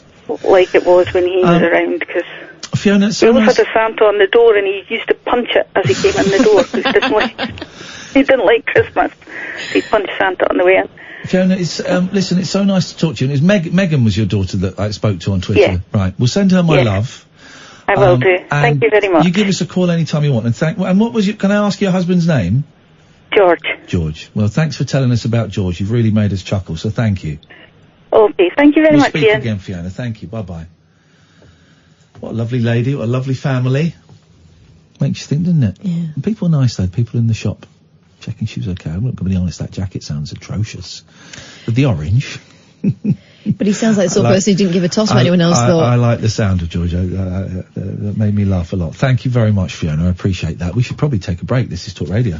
Closing time conversation for tax inspectors, taxi drivers, and taxidermists. Great big talk for the wee small hours. You've been trolling me big time, mate. The Late Night Alternative with Iain Lee on Talk Radio. Taking calls straight to air because, well, why not? Line 1, you're on the wireless. Hi, Iain. Hello, Line 1. Hello. Are you guys doing okay? I've been waiting a long time for you to do calls straight to air because my handset doesn't seem to work when you call me back. So. Oh, how peculiar. Yeah, would I have possibly seen you? This would have been at the start of November at Birmingham New Street Station, very early in the morning. You two. No. Us in Birmingham New Street Station. When? Yeah. First couple of weeks of November. I think it was a Saturday. No. About 8 in the morning. No, now this is the thing. It looked so much like the fella looked like you, and he had a woman with him. Looked an awful lot like Catherine, but black hair, which I'm not familiar with her having. But I thought kind of red at the moment, mine. Yeah, no, that wasn't. And They're imposters walking around Birmingham. And then he was like tickling her, and I thought, well, that seems like something you'd do. We're not going to tickle her. That's look, not at a train station. That's inappropriate. No, but like, yeah. No, that wasn't us, I'm afraid. Honestly, I nearly called out. It wasn't us! God damn it! With imposters. No, it wasn't us. Yeah. I'm in Birmingham for ages. Yeah. I've been, but I've not. I mean, I used to work there, but I haven't been there. I don't think I've been there for a long time. Actually, that's balls. I went to Birmingham in the summer. I flew from the airport. There you go. Liar. She's a liar. She's a liar. It wasn't us, I'm afraid. But there's a great Korean, I think it's Korean restaurant. It's around not that about 2-minute walk from there. They do great soft shell crab. Was it Korean or was it Malaysian? Because you kept telling me about that and saying that you were going to take me at one point. Did I not take you when I did the show up in the Glee Club? Anyway, we're coming to Birmingham next year. Selling very, very, we've sold about 50 tickets. I heard it. What is it? Is it after or before September? And I'll tell you if I'm able to go. It's before September. No, I don't think I'll be able to Unbelievable. If whatever I'd have said, he wouldn't have been able to busy. go. I know this guy. Is it before September? Busy. Is it after September? Busy. Yeah, still busy. Yeah. Yeah. One of those. Yeah. Okay. All right. Well, no, but I swear, I thought I saw you, and I spent the rest of the day wishing I'd called out, but it wasn't you you. should So always I didn't. always call out. Always call out, just in case. If people, hey, listen, if people see me out, come and say hello, you know. And because there was a Catherine lookalike as well, like, that's what got me. I want to meet this Catherine lookalike. I want to find out if she's as annoying as the real Catherine. Thank you very much for that. Why can I smell weed? I can smell it too. Can you smell it, Sam? I can smell it, yeah. Well, here's the thing. We know because me and Kath had a curry out the other day, and James Whale could smell the curry in this studio. So it comes through the air conditioning. So someone out there is holding. Kellner's got some weed. Yes, man. Let's get this party started. What's he bringing in? I think you heard us shouting. You holding, Kellner? Yeah. You holding? Sorry? You holding, Greg? Can you smell weed? We can smell ganja. Yeah. And you're the only person here. You're the only person we know that tokes. You old head. No, you're right. You're absolutely right. I take it mainly for for illness and stuff. Yeah. Yeah, because it's medicinal. Because it's that horrible new weed that you can see. The old days. It does smell like new weed. In the old days, you couldn't smell it unless someone was smoking it. But now you can smell it if someone's got it in a pocket. It's just the smell is I think is a bit unpleasant at this moment. Well, actually, it's not me. It's not. Is there anybody else out there? Because someone on this floor has got you're some right. marijuana, some wacky backy. Absolutely right. And what I'm going to do on your behalf, I'm going to hunt. I'm going to hunt them down. Yeah. And I will kill them. Yes. As you know. Kill a Kellner. Yeah, absolutely. So I'm going to hunt them down on your behalf. Thank you. It's not me. Please. What's that book? What's that book you've got? This is Final Countdown. Yeah. Old school record collector disc. Us's Matters 30. Disc, it's brilliant, isn't it? Oh, this looks alright. Us's Disc. That records. That looks alright. Is he coming on? Yes, he is. Oh, that's He's good. on tonight. Brilliant. Well, that's some of that. Alright. Thank you. Okay, no worries. It's you nice. keep an eye out for that. I will. But you're right, definitely. So ask how much they're charging. I will. Have you got any Rizzlers? No, but I can probably... Yeah, I'll probably rustle some. Maybe do this off there, guys. Alright, sorry, okay. Thank you, Martin. Martin's on at 1 o'clock. He'll pop in a little bit later on. Yes, line 1, you're on the wireless. Hello? I'm alright, thank you very much indeed. Goodbye. Some people. If you're not some people, if you're 0344 499 1000. Said too fast. 0344 499 1000. I don't know if the show's getting there tonight. Getting somewhere. That smells really putting me off. Because it reminds me that I'm a junkie and I can't smoke weed. I used to love smoking weed so much, just constantly. As I was smoking a joint, I'd be rolling up the next chain smoking joints. Before I'd get up to do Rise, and I'd have to leave at 3:30. I'd have had 3 joints before I left the house. Terrible times. I mean, terrible, but I used to love it. And that smells really off-putting. Off-putting. And I think it's rude. It is a bit. To have it here. Bit naughty, isn't it? We're going to keep an eye out and see if there's any likely suspects staggering around. We'll take calls straight to air for a little bit longer. Let's see if we can create something. 0344 499 1000, the late night alternative, weeknights from 10, but not every weeknight. We're not quite sure which weeknights. We have to talk to Sam the Tech Op to find out what weeknights our bosses won't tell us on Talk Radio. The late night alternative with Iain Lee on Talk Radio. We have ways of making you talk.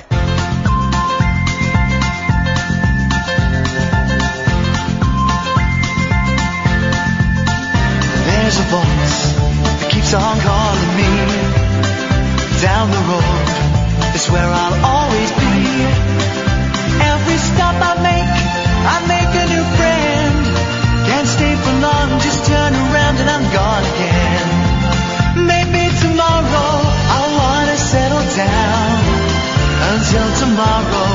just keep moving on down this road that never seems to end.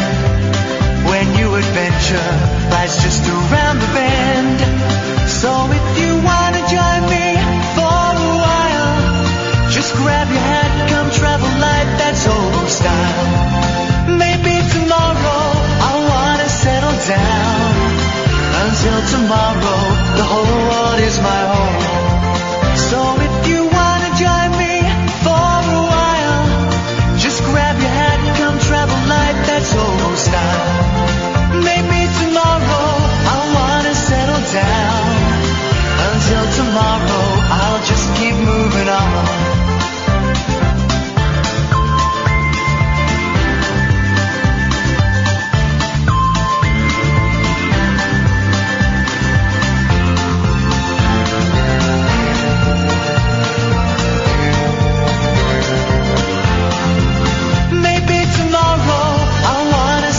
Down. Until tomorrow, I'll just keep moving on. There's a world that's waiting to unfold, a brand new tale no one has ever told. We've journeyed far, but you know it won't be long. We're almost there and we paid our fare with a hobo song. Maybe tomorrow I'll wanna settle down. Until tomorrow, I'll just keep moving on. Here we go! If you wanna join me for a while, just grab your hat, come travel light, that's old style. Maybe tomorrow, I'll find what I call home. Until tomorrow, you know I'm free to roam. Line 1, you're on the wireless. Hello. Hello, line 1. Hello. Hello. Yes. Can you? Well, what I'd like to know is how do people with no musical ability know how to whistle? Well, because they have some musical ability. But there's lots more people that know how to whistle than can play an instrument. So how does that work? Well, because there are a lot of people that can walk in a straight line and not drive. They're not connected. They're irrelevant.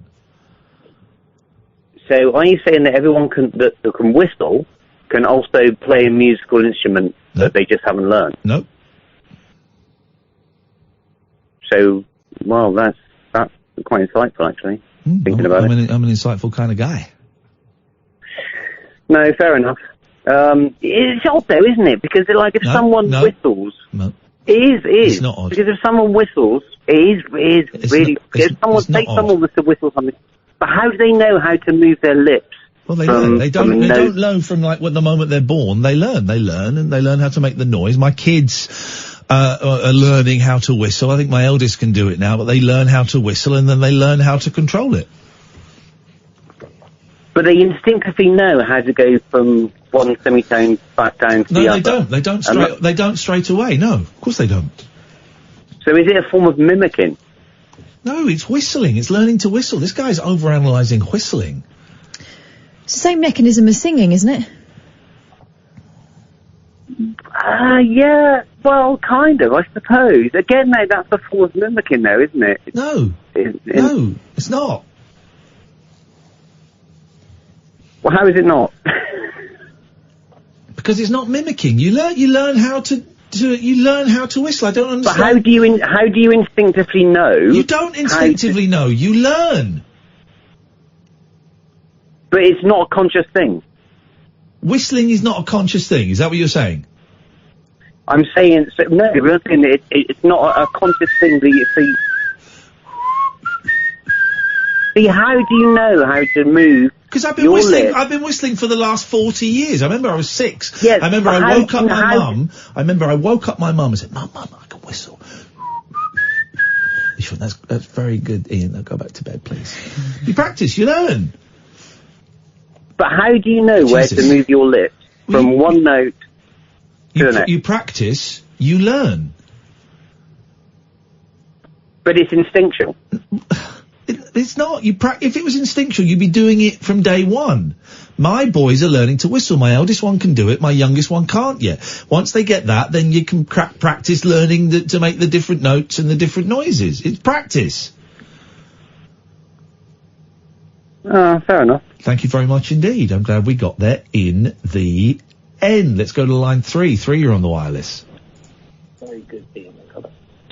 Right, you slag, it's Jason Stratham here, how you doing? Blimey, it's Jason Stratham's on the phone. Wow, what's your language, Jason? But it's great to talk to you, mate. Alright, guys. Well, what I was going to do is act at one of the TV opening credits. Might be fun. All right, yeah, I thought this could be a good game. Better than Why and the Beatles. Acting out the TV opening credits, and we have to guess what the show is. Away you go, Jason. Alright, all we've got is rod in his hand. Oh, he's up in the air now. Oh, he's a very naughty boy. Oh, there's a baby on the till. Baby. Simpsons. Baby in the shop. That will upset the counterbalance. Simpsons. Yeah, correct. Well done. Thank you very much indeed. Oh man, line 4, you're on the wireless. Hello. Hello, line 4. Hello, greetings from Glasgow. Hello. Is this Paul putting on a posh voice? It is, yeah. It's already posh Paul trying to be even posher. Wow, this is incredible. Thank you very much. Thank you. Yes. Paul, have you been drinking? Is it your weed we can smell? No,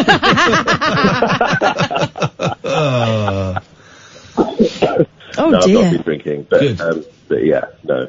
Yep. No, sorry, I would have called much before now, but I've been a bit poorly. I'm coughing and a bit yucky at the moment. I'm sorry to hear I that. don't think it's infectious over the phone. Does it throw your rhythm off? No, fortunately. I'm not What's your favourite song about rhythm? Well, as you said that, I Got Rhythm came to mind, but that's definitely not my favourite song about rhythm. Mine is Rhythm is a Dancer. I was just thinking of that one, yeah. Yeah.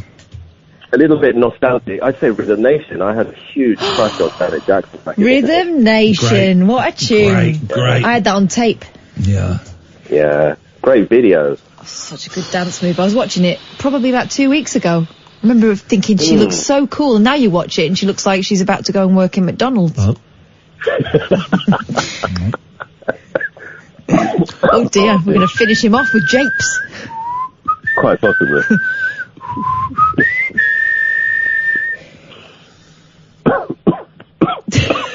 Is that rhythm? What can we do for you, old man, before you die? Tell us where the money's buried. Was my nickname. What? Did you know that was my nickname at birth? Old man? Yeah. I didn't know that, no, but it's good to... What do you want? I just called to say hello. Hello. He's dying. He's actually going to die. Right, Paul, pretend this is your last call. Are you sure you're saying hello and not goodbye? Yeah. Is there anything... Listen, we're obviously never going to talk again. We're never going to talk again.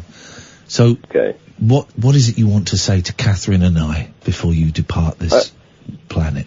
I love you both. You're a mainstay in my day, and yeah. Anything important? Thank you for all the laughs and all the loveliness. Are you going to leave us anything in your will? I want to go on your big drum. And I want one of them great big banging sticks. Timpani? Yeah, that can be arranged. Okay. Sure. Thank you. Well, hang on a minute. I'll We're put going to that in go. my will. Hang on a minute. Hang on, stay there. So you're in Glasgow, right? Yep. Line 2. Whereabouts are you calling us from? Glasgow. Do you know How each come he other? seems further away? Paul's got a posher phone. Paul, do you know this other gentleman? I'm not sure. Other gentlemen, do you know Paul? Well, it's on my phone. Pick up your phone and use your hands! You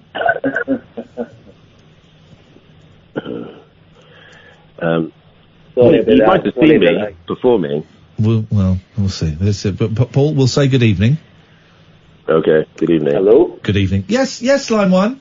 Thank you, Paul. Yeah. I suspect that's the last decent call we'll get. My dad in Moscow. Are you holding the phone in your... Are you holding the telephone in your hands? Oh, yeah, is that better? Yeah, So yeah. much better. Surprisingly, yeah. Yeah. Right. This is the rhythm of the night. I've got an ad action worker, and he put me on a group called XTC. 1, 2, 3, 4, 5, senses working overtime. Yeah, that's the album he gave me is English Settlement. No thugs in our house. There, dear, we made that clear. We made it very, very, a good boy. Save us from the ball and chain. Again, the diggers and the towering cranes. Snowman, I love Snowman, the last song. Oh, that's a brilliant song. Yeah, it's a great album, English. It's not their best album, actually, but it's a great one. Oh, anyway. Could you recommend any? Can you recommend any album from any album? From XTC? Any album? Skylarking's the one. Skylarking. That's what I felt. Skylarking. Go and treat yourself. Go and treat yourself. Aye. To be sure, it's true. Aye. Don't. I phoned maybe 2 months ago. You won't remember. I was absolutely high off my kite. I remember. I don't know if you do. I do remember it. Yes. You did, and you remember telling me no. So it's okay. Is it okay to phone again if I'm not too bored? It's okay to phone, but I don't want you phoning if you're off your face, because it's boring and you don't remember it, so it's a waste of my time. And it's unfair on you. Yeah. I know it's unfair. Yeah.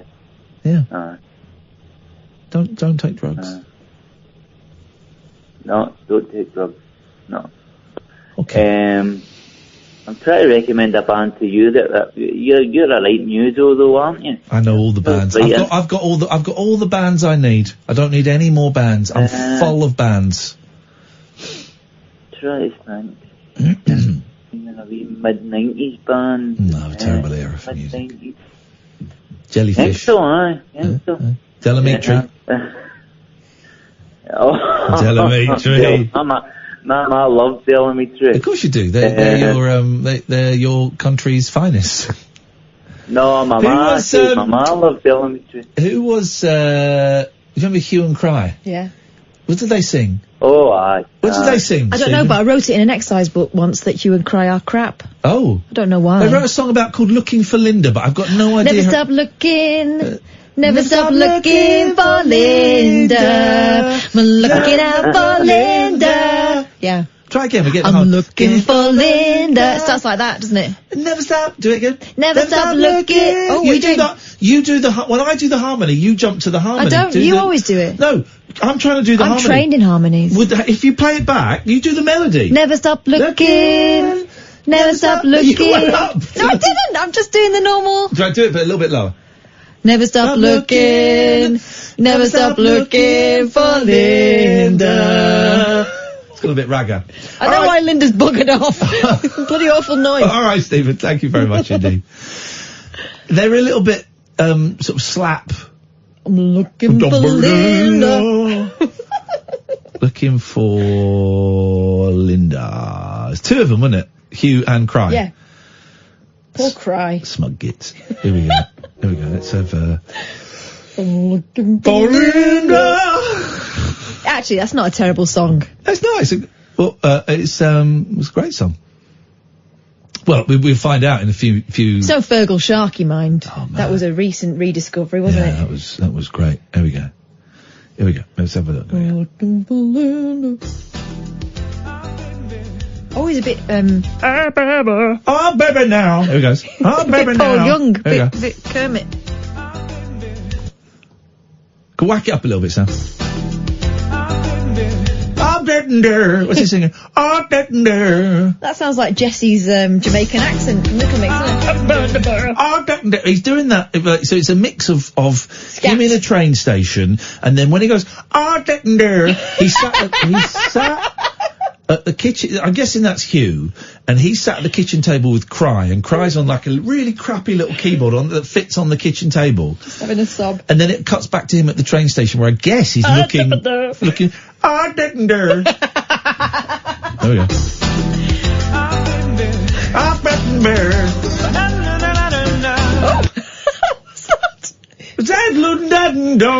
that? I'm a proper singer. Scatman, innit? Isn't it? There you go.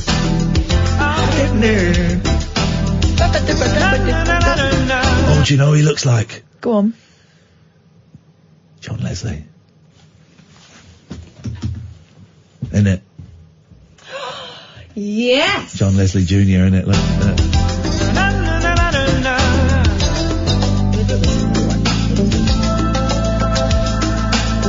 I was not looking for Linda, but Linda found me. That was it. Linda found the knife and fork she cut a fringe with. I was not looking for Linda, but Linda found me. I like that fringe. Don't be so harsh on people. I was not looking for Linda, but Linda found me. Hiding away on the slow train home. Is this one for Paisley? All you got to help me. She used to work. Oh, in the video, it's when they're at the kitchen table, they're writing the song, and then when he's at the train, pack of ciggies. Oh no! What does she want? Oh no! 1 pack of ciggies. Yeah. Flippin' heck! Oh, she stole some money and 1 pack of ciggies. How many pounds did she steal? Long time ago, she spent 35 35. £35 And on 1 pack of ciggies. She spent £35 on 1 pack of ciggies. I thought they were expensive now. No, she spent £35 on here's the thing, she's got to spend that money in Scotland, because no one's going to accept that in England. It's legal tender, mate. She spent £35 on 1 pack of ciggies. She used to work there a long time ago. She spent £35 on 1 pack of ciggies. Yeah. Running an errand for him indoors. Then she kept running straight down to Leeds Central. Took him to city and left her remorse. Looking out for Linda. Never stop looking. Never stop looking for Linda. Looking out for Linda. Never stop looking. Never stop looking for Linda. Looking out for Linda. It's actually quite a good song, isn't it? Yeah. But now they're in the recording studio. You don't get any baby Lindas, do you? You don't get any baby pigeons. Or you must. That's because they can't fly. What, Lindas? Yeah. I was looking at Linda. Linda was pleased. She could fight and firewall. Oh, she just smiled and then we saw her teeth. Oh, dear. 80s. And drinking means only one thing. Whispered that she was too polite to say. The train door was jammed, but the time was. So she's drunk and he wants to have it off. She wants Some guy was holding her back from the window. I said, a fine man. She said, so arrogant. I will decide when I go or I don't go. Looking out for Linda. The rain never stop looking. Never stop looking for Linda. doing the harmony. Well, I could do better than you. No, you can't. That's actually quite Never good. stop looking. You ruined it. Hello, line 3. You're on the wireless. Yes, good evening, Ian and Kath. How you doing? It's you and Cry! It's you or Cry. Can't be both. No, it was just, you're listening to the Hue and Cry track there. Aye.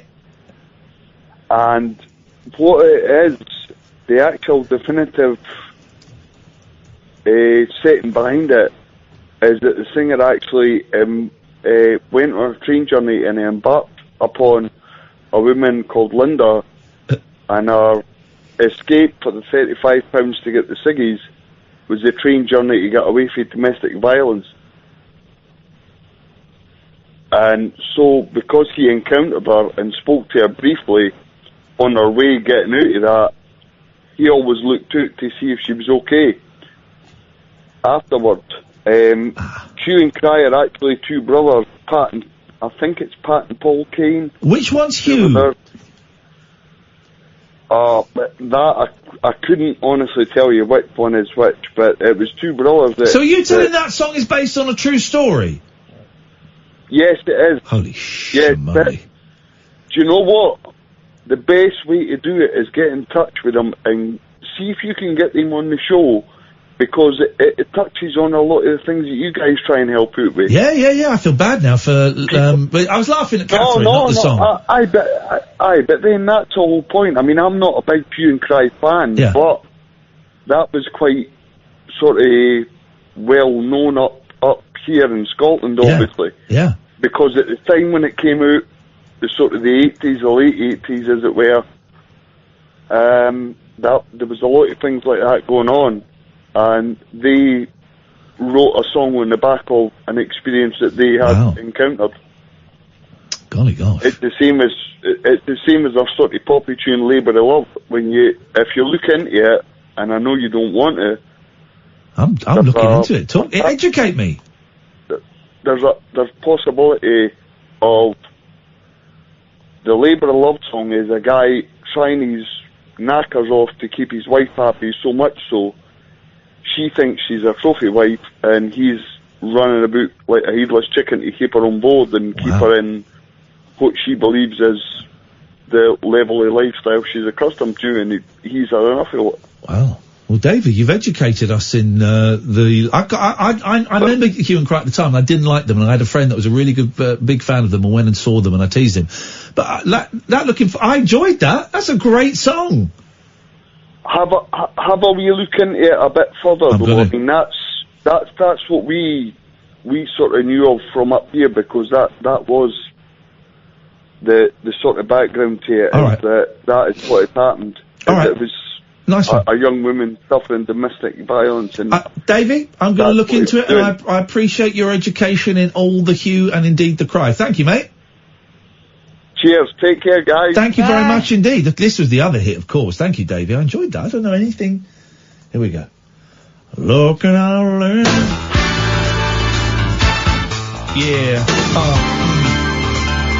Touching my balls.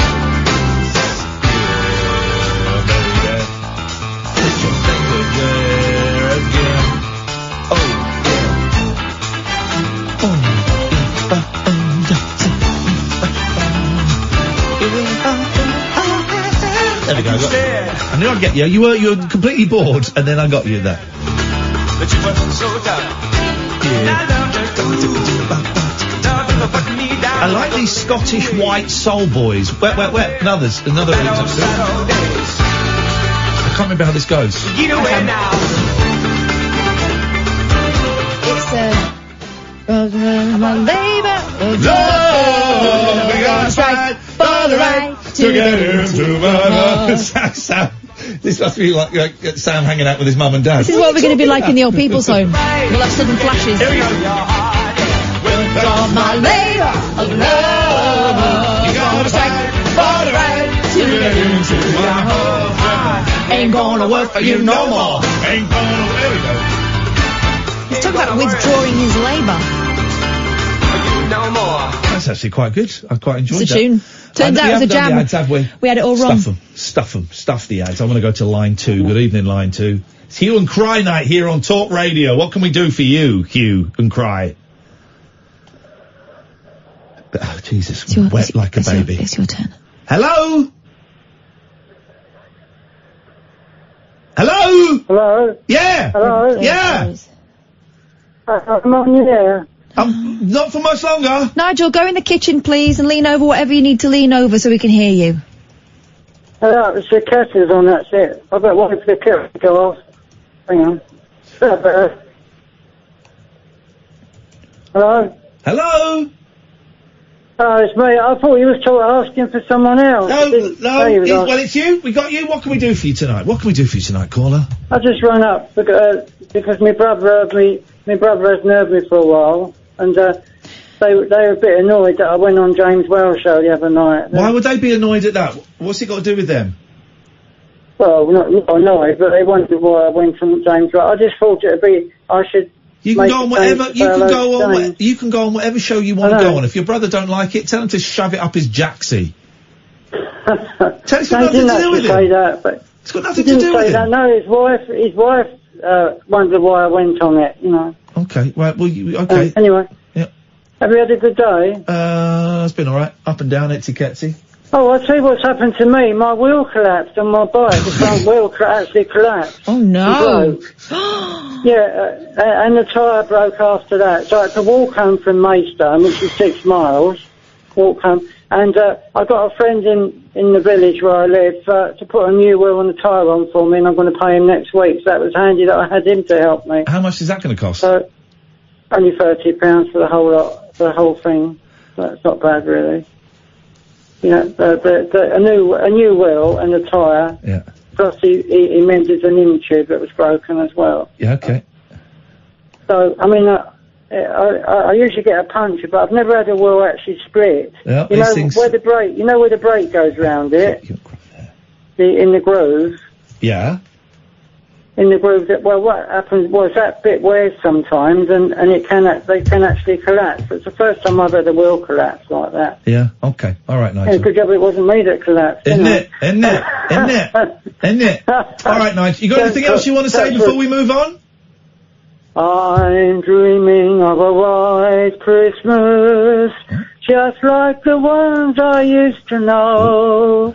Where the treetops glisten and children listen to hear sleigh bells in the snow. Sing along. No, I don't think I will. This is Talk Radio. It's electric, it's eclectic, it's always rule-free. It's the late-night alternative with that man, Iain Lee.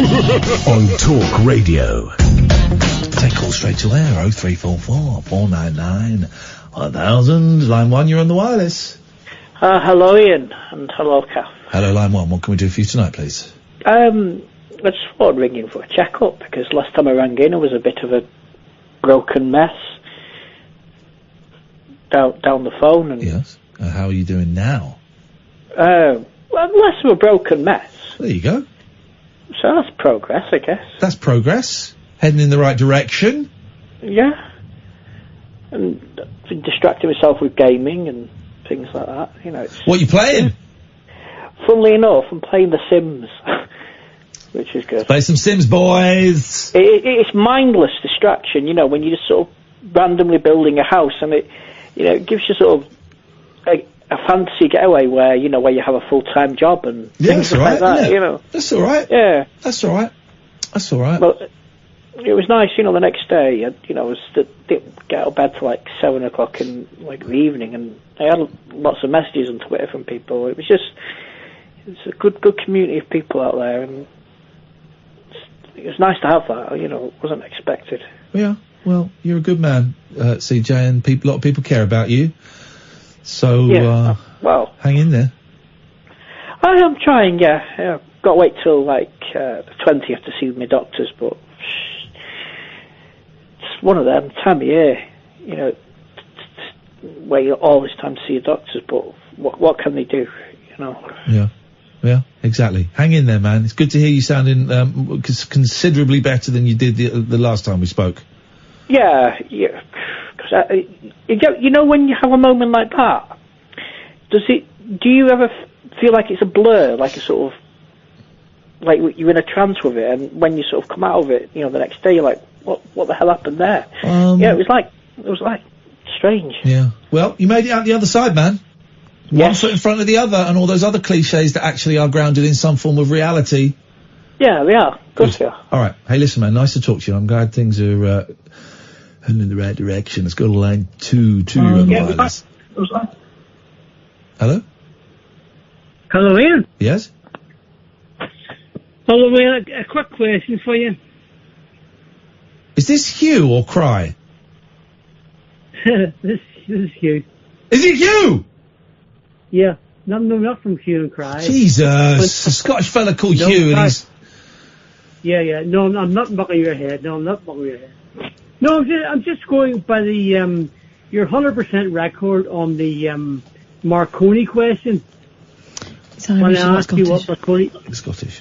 Yes, Marconi Plays plays the rumba. What? Marconi plays the rumba? The mamba. Marconi plays, what's that girl's name? Mumbo. Louisa Mambona. Samantha Mumba. Yeah, that's it. The question... I got Samantha Mambona. Oh, God. Yeah, of course, with a head of gear. Yeah. Anyway, what is Sylvia's surname? Sorry? What is Sylvia's surname? Oh, Sylvia's mother? Mrs. Avery. Yes, very good. Was that a question? Come on! Sorry, I'll try and get a more... I bet you Googled that as well, didn't you? No, I didn't. Yes, you did. You Googled. I haven't got a little Google. I haven't got a computer that works, mate. I'm sorry. Yeah? I didn't Google it. No, Okay. Phone's not much either. What are you talking about? Line 3, you're on the wireless. Oh, Kath farted. You hit me, Nicky. Hit me. Okay, thank you very much indeed. 03444991000 is the telephone number if you want to give us a call. Is ASMR dead now? Is that gone? It feels like that moment. It feels like the ASMR. No one talks about ASMR. It's gone very quiet, hasn't it? Oh, that's actually quite good, yeah. The ASMR's gone very quiet recently. No one really talks about ASMR anymore. It was big. There was, what was that thing called? Fat Cock? Where you would eat... Mukbang, sorry. Fat Cock's, my Pornhub username. No, Mukbang. Bad Cock. Sorry? Did you say Bad Cock? No, I said Fat Cock. Sorry. It's okay. Who is this, please? Carry on. David Babcock on the way home from a shift. Here's the thing, he works as a chicken sexer. So, how many chickens did you sex? I don't sex chickens, I merely give birth to their eggs with them. Okay, I don't want to do another egg extravaganza, because it's an embarrassment to everybody. What can we do for Dad Cock? Can we just take a moment to appreciate the greatness of I Am I Said by Neil Diamond? I love that song. It took him 18 months to write it. He went away to write it. But there is that line that sits uncomfortably with me. The frog one? No, the frog one's nice. I said, to no one there, and no one heard at all, not even the chair. Oh, that line. Really? How long it took him to come up with that? It's a great song. It's about existentialism. It's about your place in the universe. It's about, dreams and hopes, and it's great. I am my tribe. I am my friend. I am and know me. They even know how. And they know I once was a frog and I am a frog, but the names aren't right and we have Asians. We have Asians? No, rearrange them, he says. Oh. Right. I don't know. Have you ever actually heard the song? I heard it tonight. Okay, right, okay. Okay, should we just have a moment to appreciate it then? You gonna play it? Can I hang up? No, we just sit here and appreciate it. Oh. Right. When? Now I'm doing it. I'm appreciating it now. Right.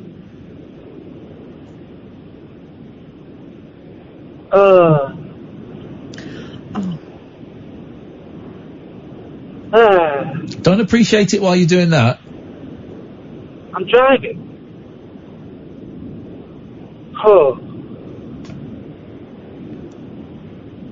I once was a frog, and my name was a frog. It wasn't a frog in the air. I am myself. I am myself.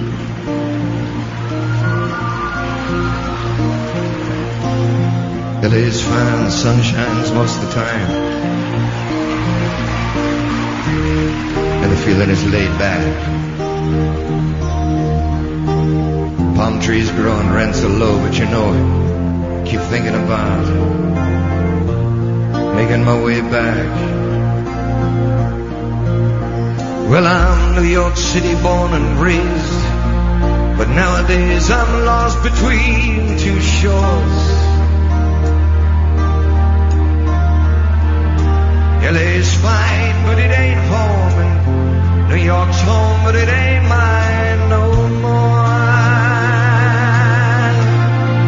I am myself to no one there, and no one hurt at all, not even the chair.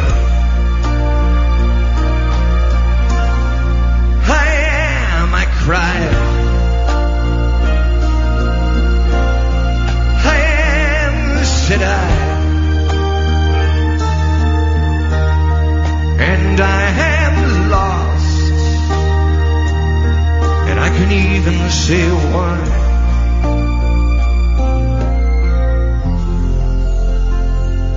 Leaving me lonely still.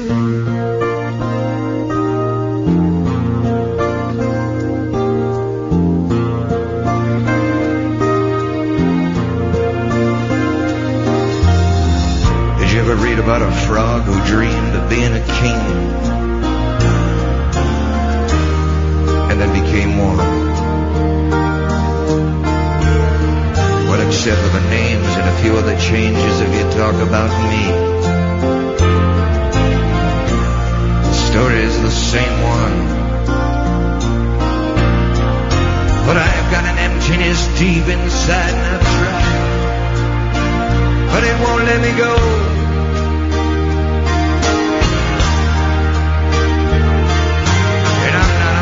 Who likes to swear? I never cared for the sound of being alone. I am upset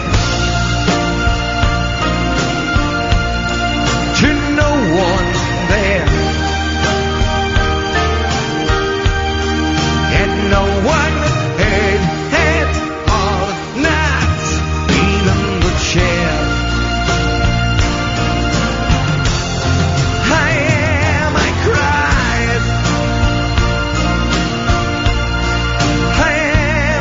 Said I,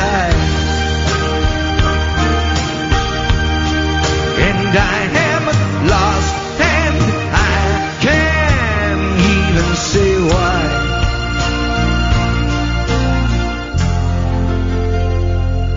Leaving me lonely still.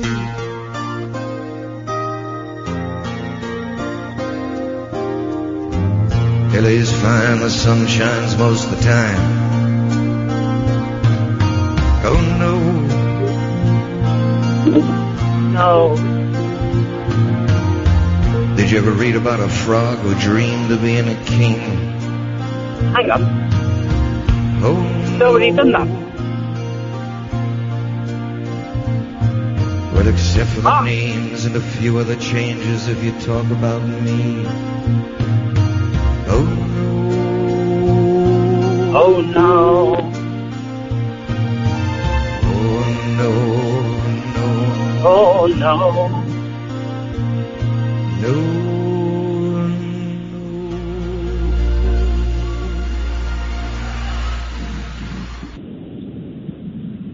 Fun fact, in later life, he had Elvis's drummer.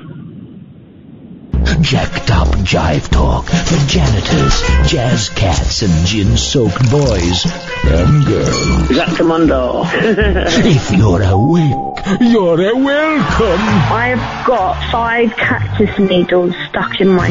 The Late Night Alternative with Iain Lee on Talk Radio. Let's take this baby home and park it, shall we? Yes. 0344 499 1000 line 1. You're on the wireless. Hello, Iain Lee and Catherine Boyle. I'd like to deliver a tribute to Hue and Cry. Hit it. Gonna withdraw my labor of la. Gonna strike to the right to get into your heart. Yeah. Gonna withdraw my labor of la. Gonna strike to the right to get into your cold heart. Ain't gonna work for you no more. Hello, thank you very much indeed, Gerald. 0344 499 1000. Call straight to air for the last 10 minutes of the show. Thence abouts. What are you doing this weekend? Ain't gonna work for you no more.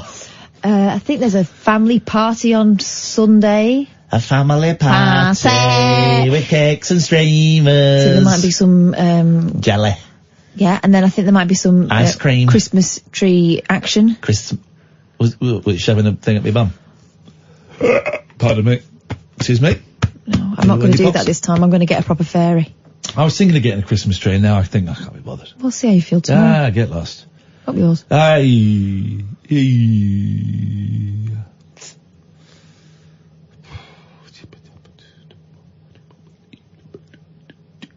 Let's wait for a call. Call's gonna come.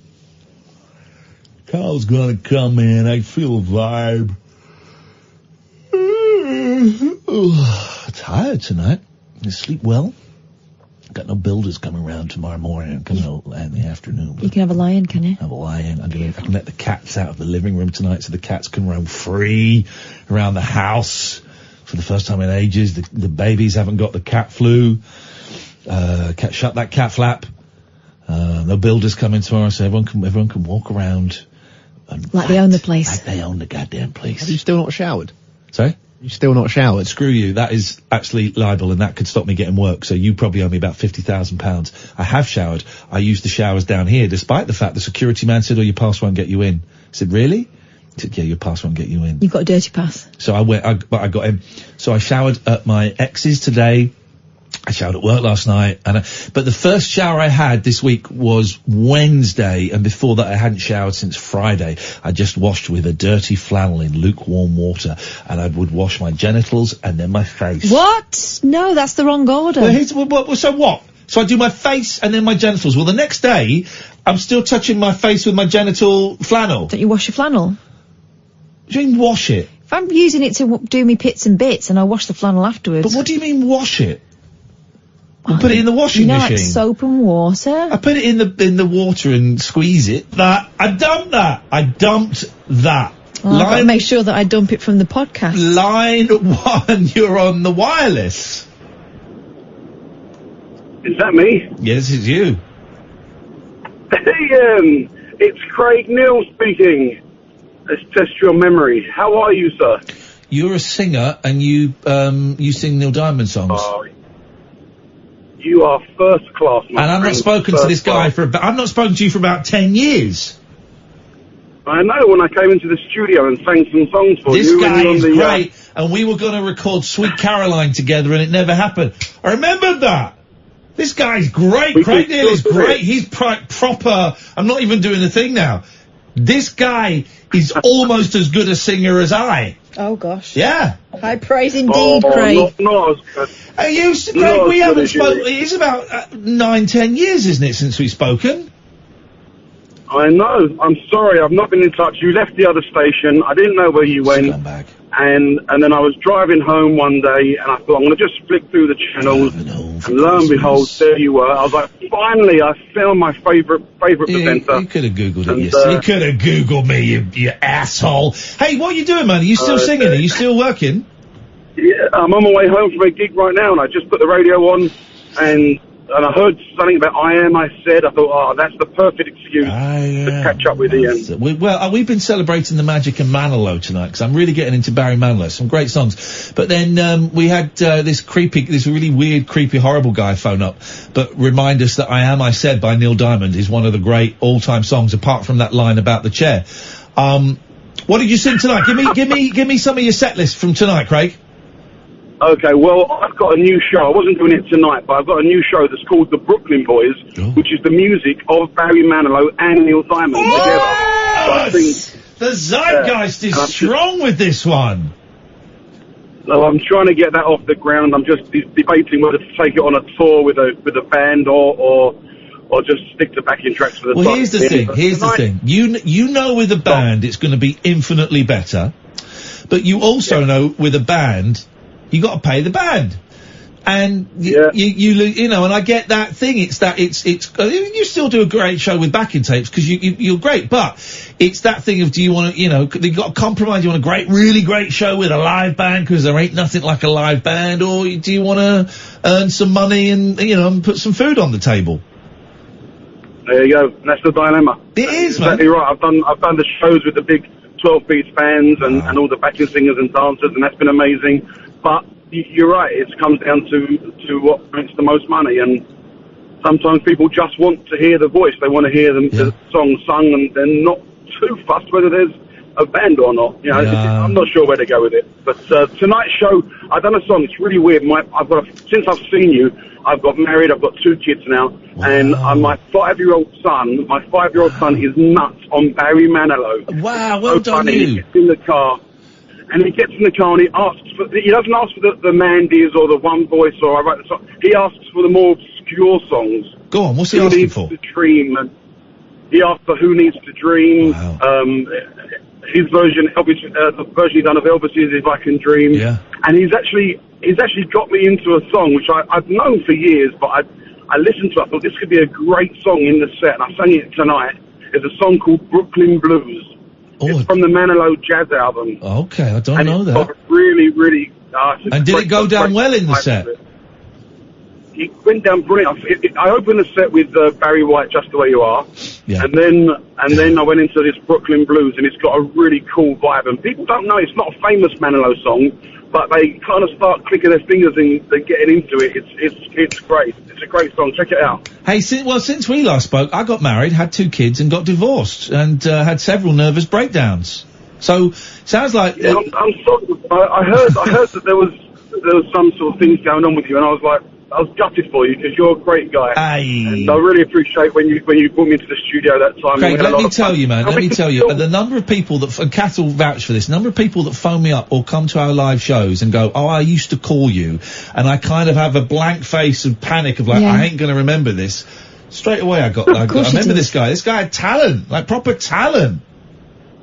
Well, you're going to have to come to a show. You're going to have to come to one of the venues. Oh, I would love to come up on stage and sing with you, Craig. I don't think that's what he was saying. That's what he was saying. Craig. That's what he was saying. He invited me to a show to sing on stage with him. Everybody heard it. That is now a contract in this business. I would love to come up on stage and sing a song with you. Legal and binding. And we should record Sweet Caroline. I'm working with a new producer. Yeah. I'm working with a new producer. Who's absolutely first class. And I'm going to say to him, if you're up for it, I'm up for it. We'll do a version of Sweet Caroline, and I'll email you. Hey, I'll tell you something, Craig. I'll tell you something, right? My friend Catherine, who is she's that lady. That's me. Hello. She's sat right over there, right? Hello, darling. She has got a set of pipes that are blocked, and you do plumbing as well. No, I'm joking. She can sing, my friend. She does a mean Cher.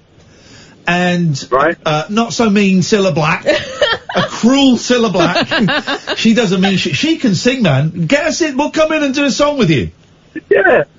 Let's just go and do something. I'll speak to my producer and do it. Just have a laugh one after. It's so nice to hear from you, man. Have a drink and good to hear from you too, my friend. I'm glad that you're still doing very well. I've got one question though. One question I want to ask you. Yes, sir. Do you remember that lunatic that used to call you up? Called Vinny. I remember Vinny. Vinny popped up a while ago, and then we sort of had a falling out because he was a bit rude to me, so I told him to jog on. But Vinny calls in from time to time still. Do you know what? You are the only person I listen to the radio. You have had me in tears of laughter so many times. Like going back when I used to listen to you on the other place, And now I'm so pleased that I found you again, and I love listening to you guys. Both of you, you're fantastic, and I want to say thank you so much for making me laugh so much, because I love what you guys do. All right, I'm going to cut you off now, Craig, because now you've been a bumlick. I liked it. Nice. You can. Hey, it's nice to talk to you, man. That's really lovely. That's lovely. That's made my night. That has. Remembered him straight away. I'm proud of myself. Thanks for telling me about my pipes. Appreciate that. That's private matter. Plumbing. He's one of the good. He's like proper belts them out. Beautiful. Belts them out. He's great. He is great. Let's try probably the last call of the evening. This well, it might not be. Hang on, it might not be. Let's go to line 3. 3, you're on the wireless. What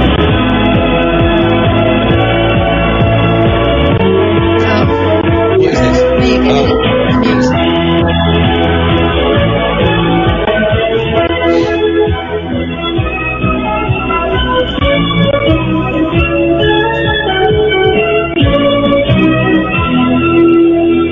Good morning, it's 7 o'clock. I'm Catherine Boyle. Let's go to line 2, you're on the wireless. Hello? Hello, you're on the air. Hi, just want to say thank you to Kath. Oh. What for? I hung on in there, and it got better. Oh. It's Christina. Christina, well done. Yeah, no, thank you so much for your advice, and from what you said, it did actually get better, so I just wanted to go up and say thank you. Well, Christina, thank you. Good, and it's nice to hear from you. Thank you. We have got time to do this. A student teacher has spoken about how she got a vibrator stuck up her backside during sex. I think we know how that happens. Emma Phillips, a mother of one. She fell on it. Thought boyfriend Lee had hidden the vibrator under a pillow as a prank, but then when she pressed down on her stomach, she felt a buzzing inside her. They tried to remove it using a fork handle. Hang on, she hadn't noticed it had gone up. Fork handles. And barbecue prongs. Flip But all it. efforts failed. She was rushed to hospital to have the sex toy taken out, and now Emma wants to warn people. Yeah. Wants to warn you, Martin. Yes, I'm glad not she's to be afraid of getting help in embarrassing situations. She said, we were looking around the bed in case it had fallen out. When I leaned on my stomach, I could feel it vibrating. It was stuck low down, and at one point was even wedged behind my hip. Don't you hate it when that happens? He tried a kitchen fork handle, which So we won't be easily done. using again, and said he could feel it at one point, but it was too far up. It was a goner. He tried barbecue prongs too. After a certain point, after an hour of trying, we knew we were going to go to hospital. What paper was that in the Financial Times? That's how they did the Channel Tunnel, isn't it? One of those. We've only got 15 seconds, Have Martin. you? Sorry, I thought that was an important story. Yeah, well, it is. I'm glad you brought that to us. Yeah, 15 seconds, I've got all sorts of stuff. I've been doing this for 40 years. For 40 years, I've been going, I'm too tired now. You still can't get the right time, so I'm going to be listening on the way home. This is Good Talk for you. Radio. We are Talk Radio.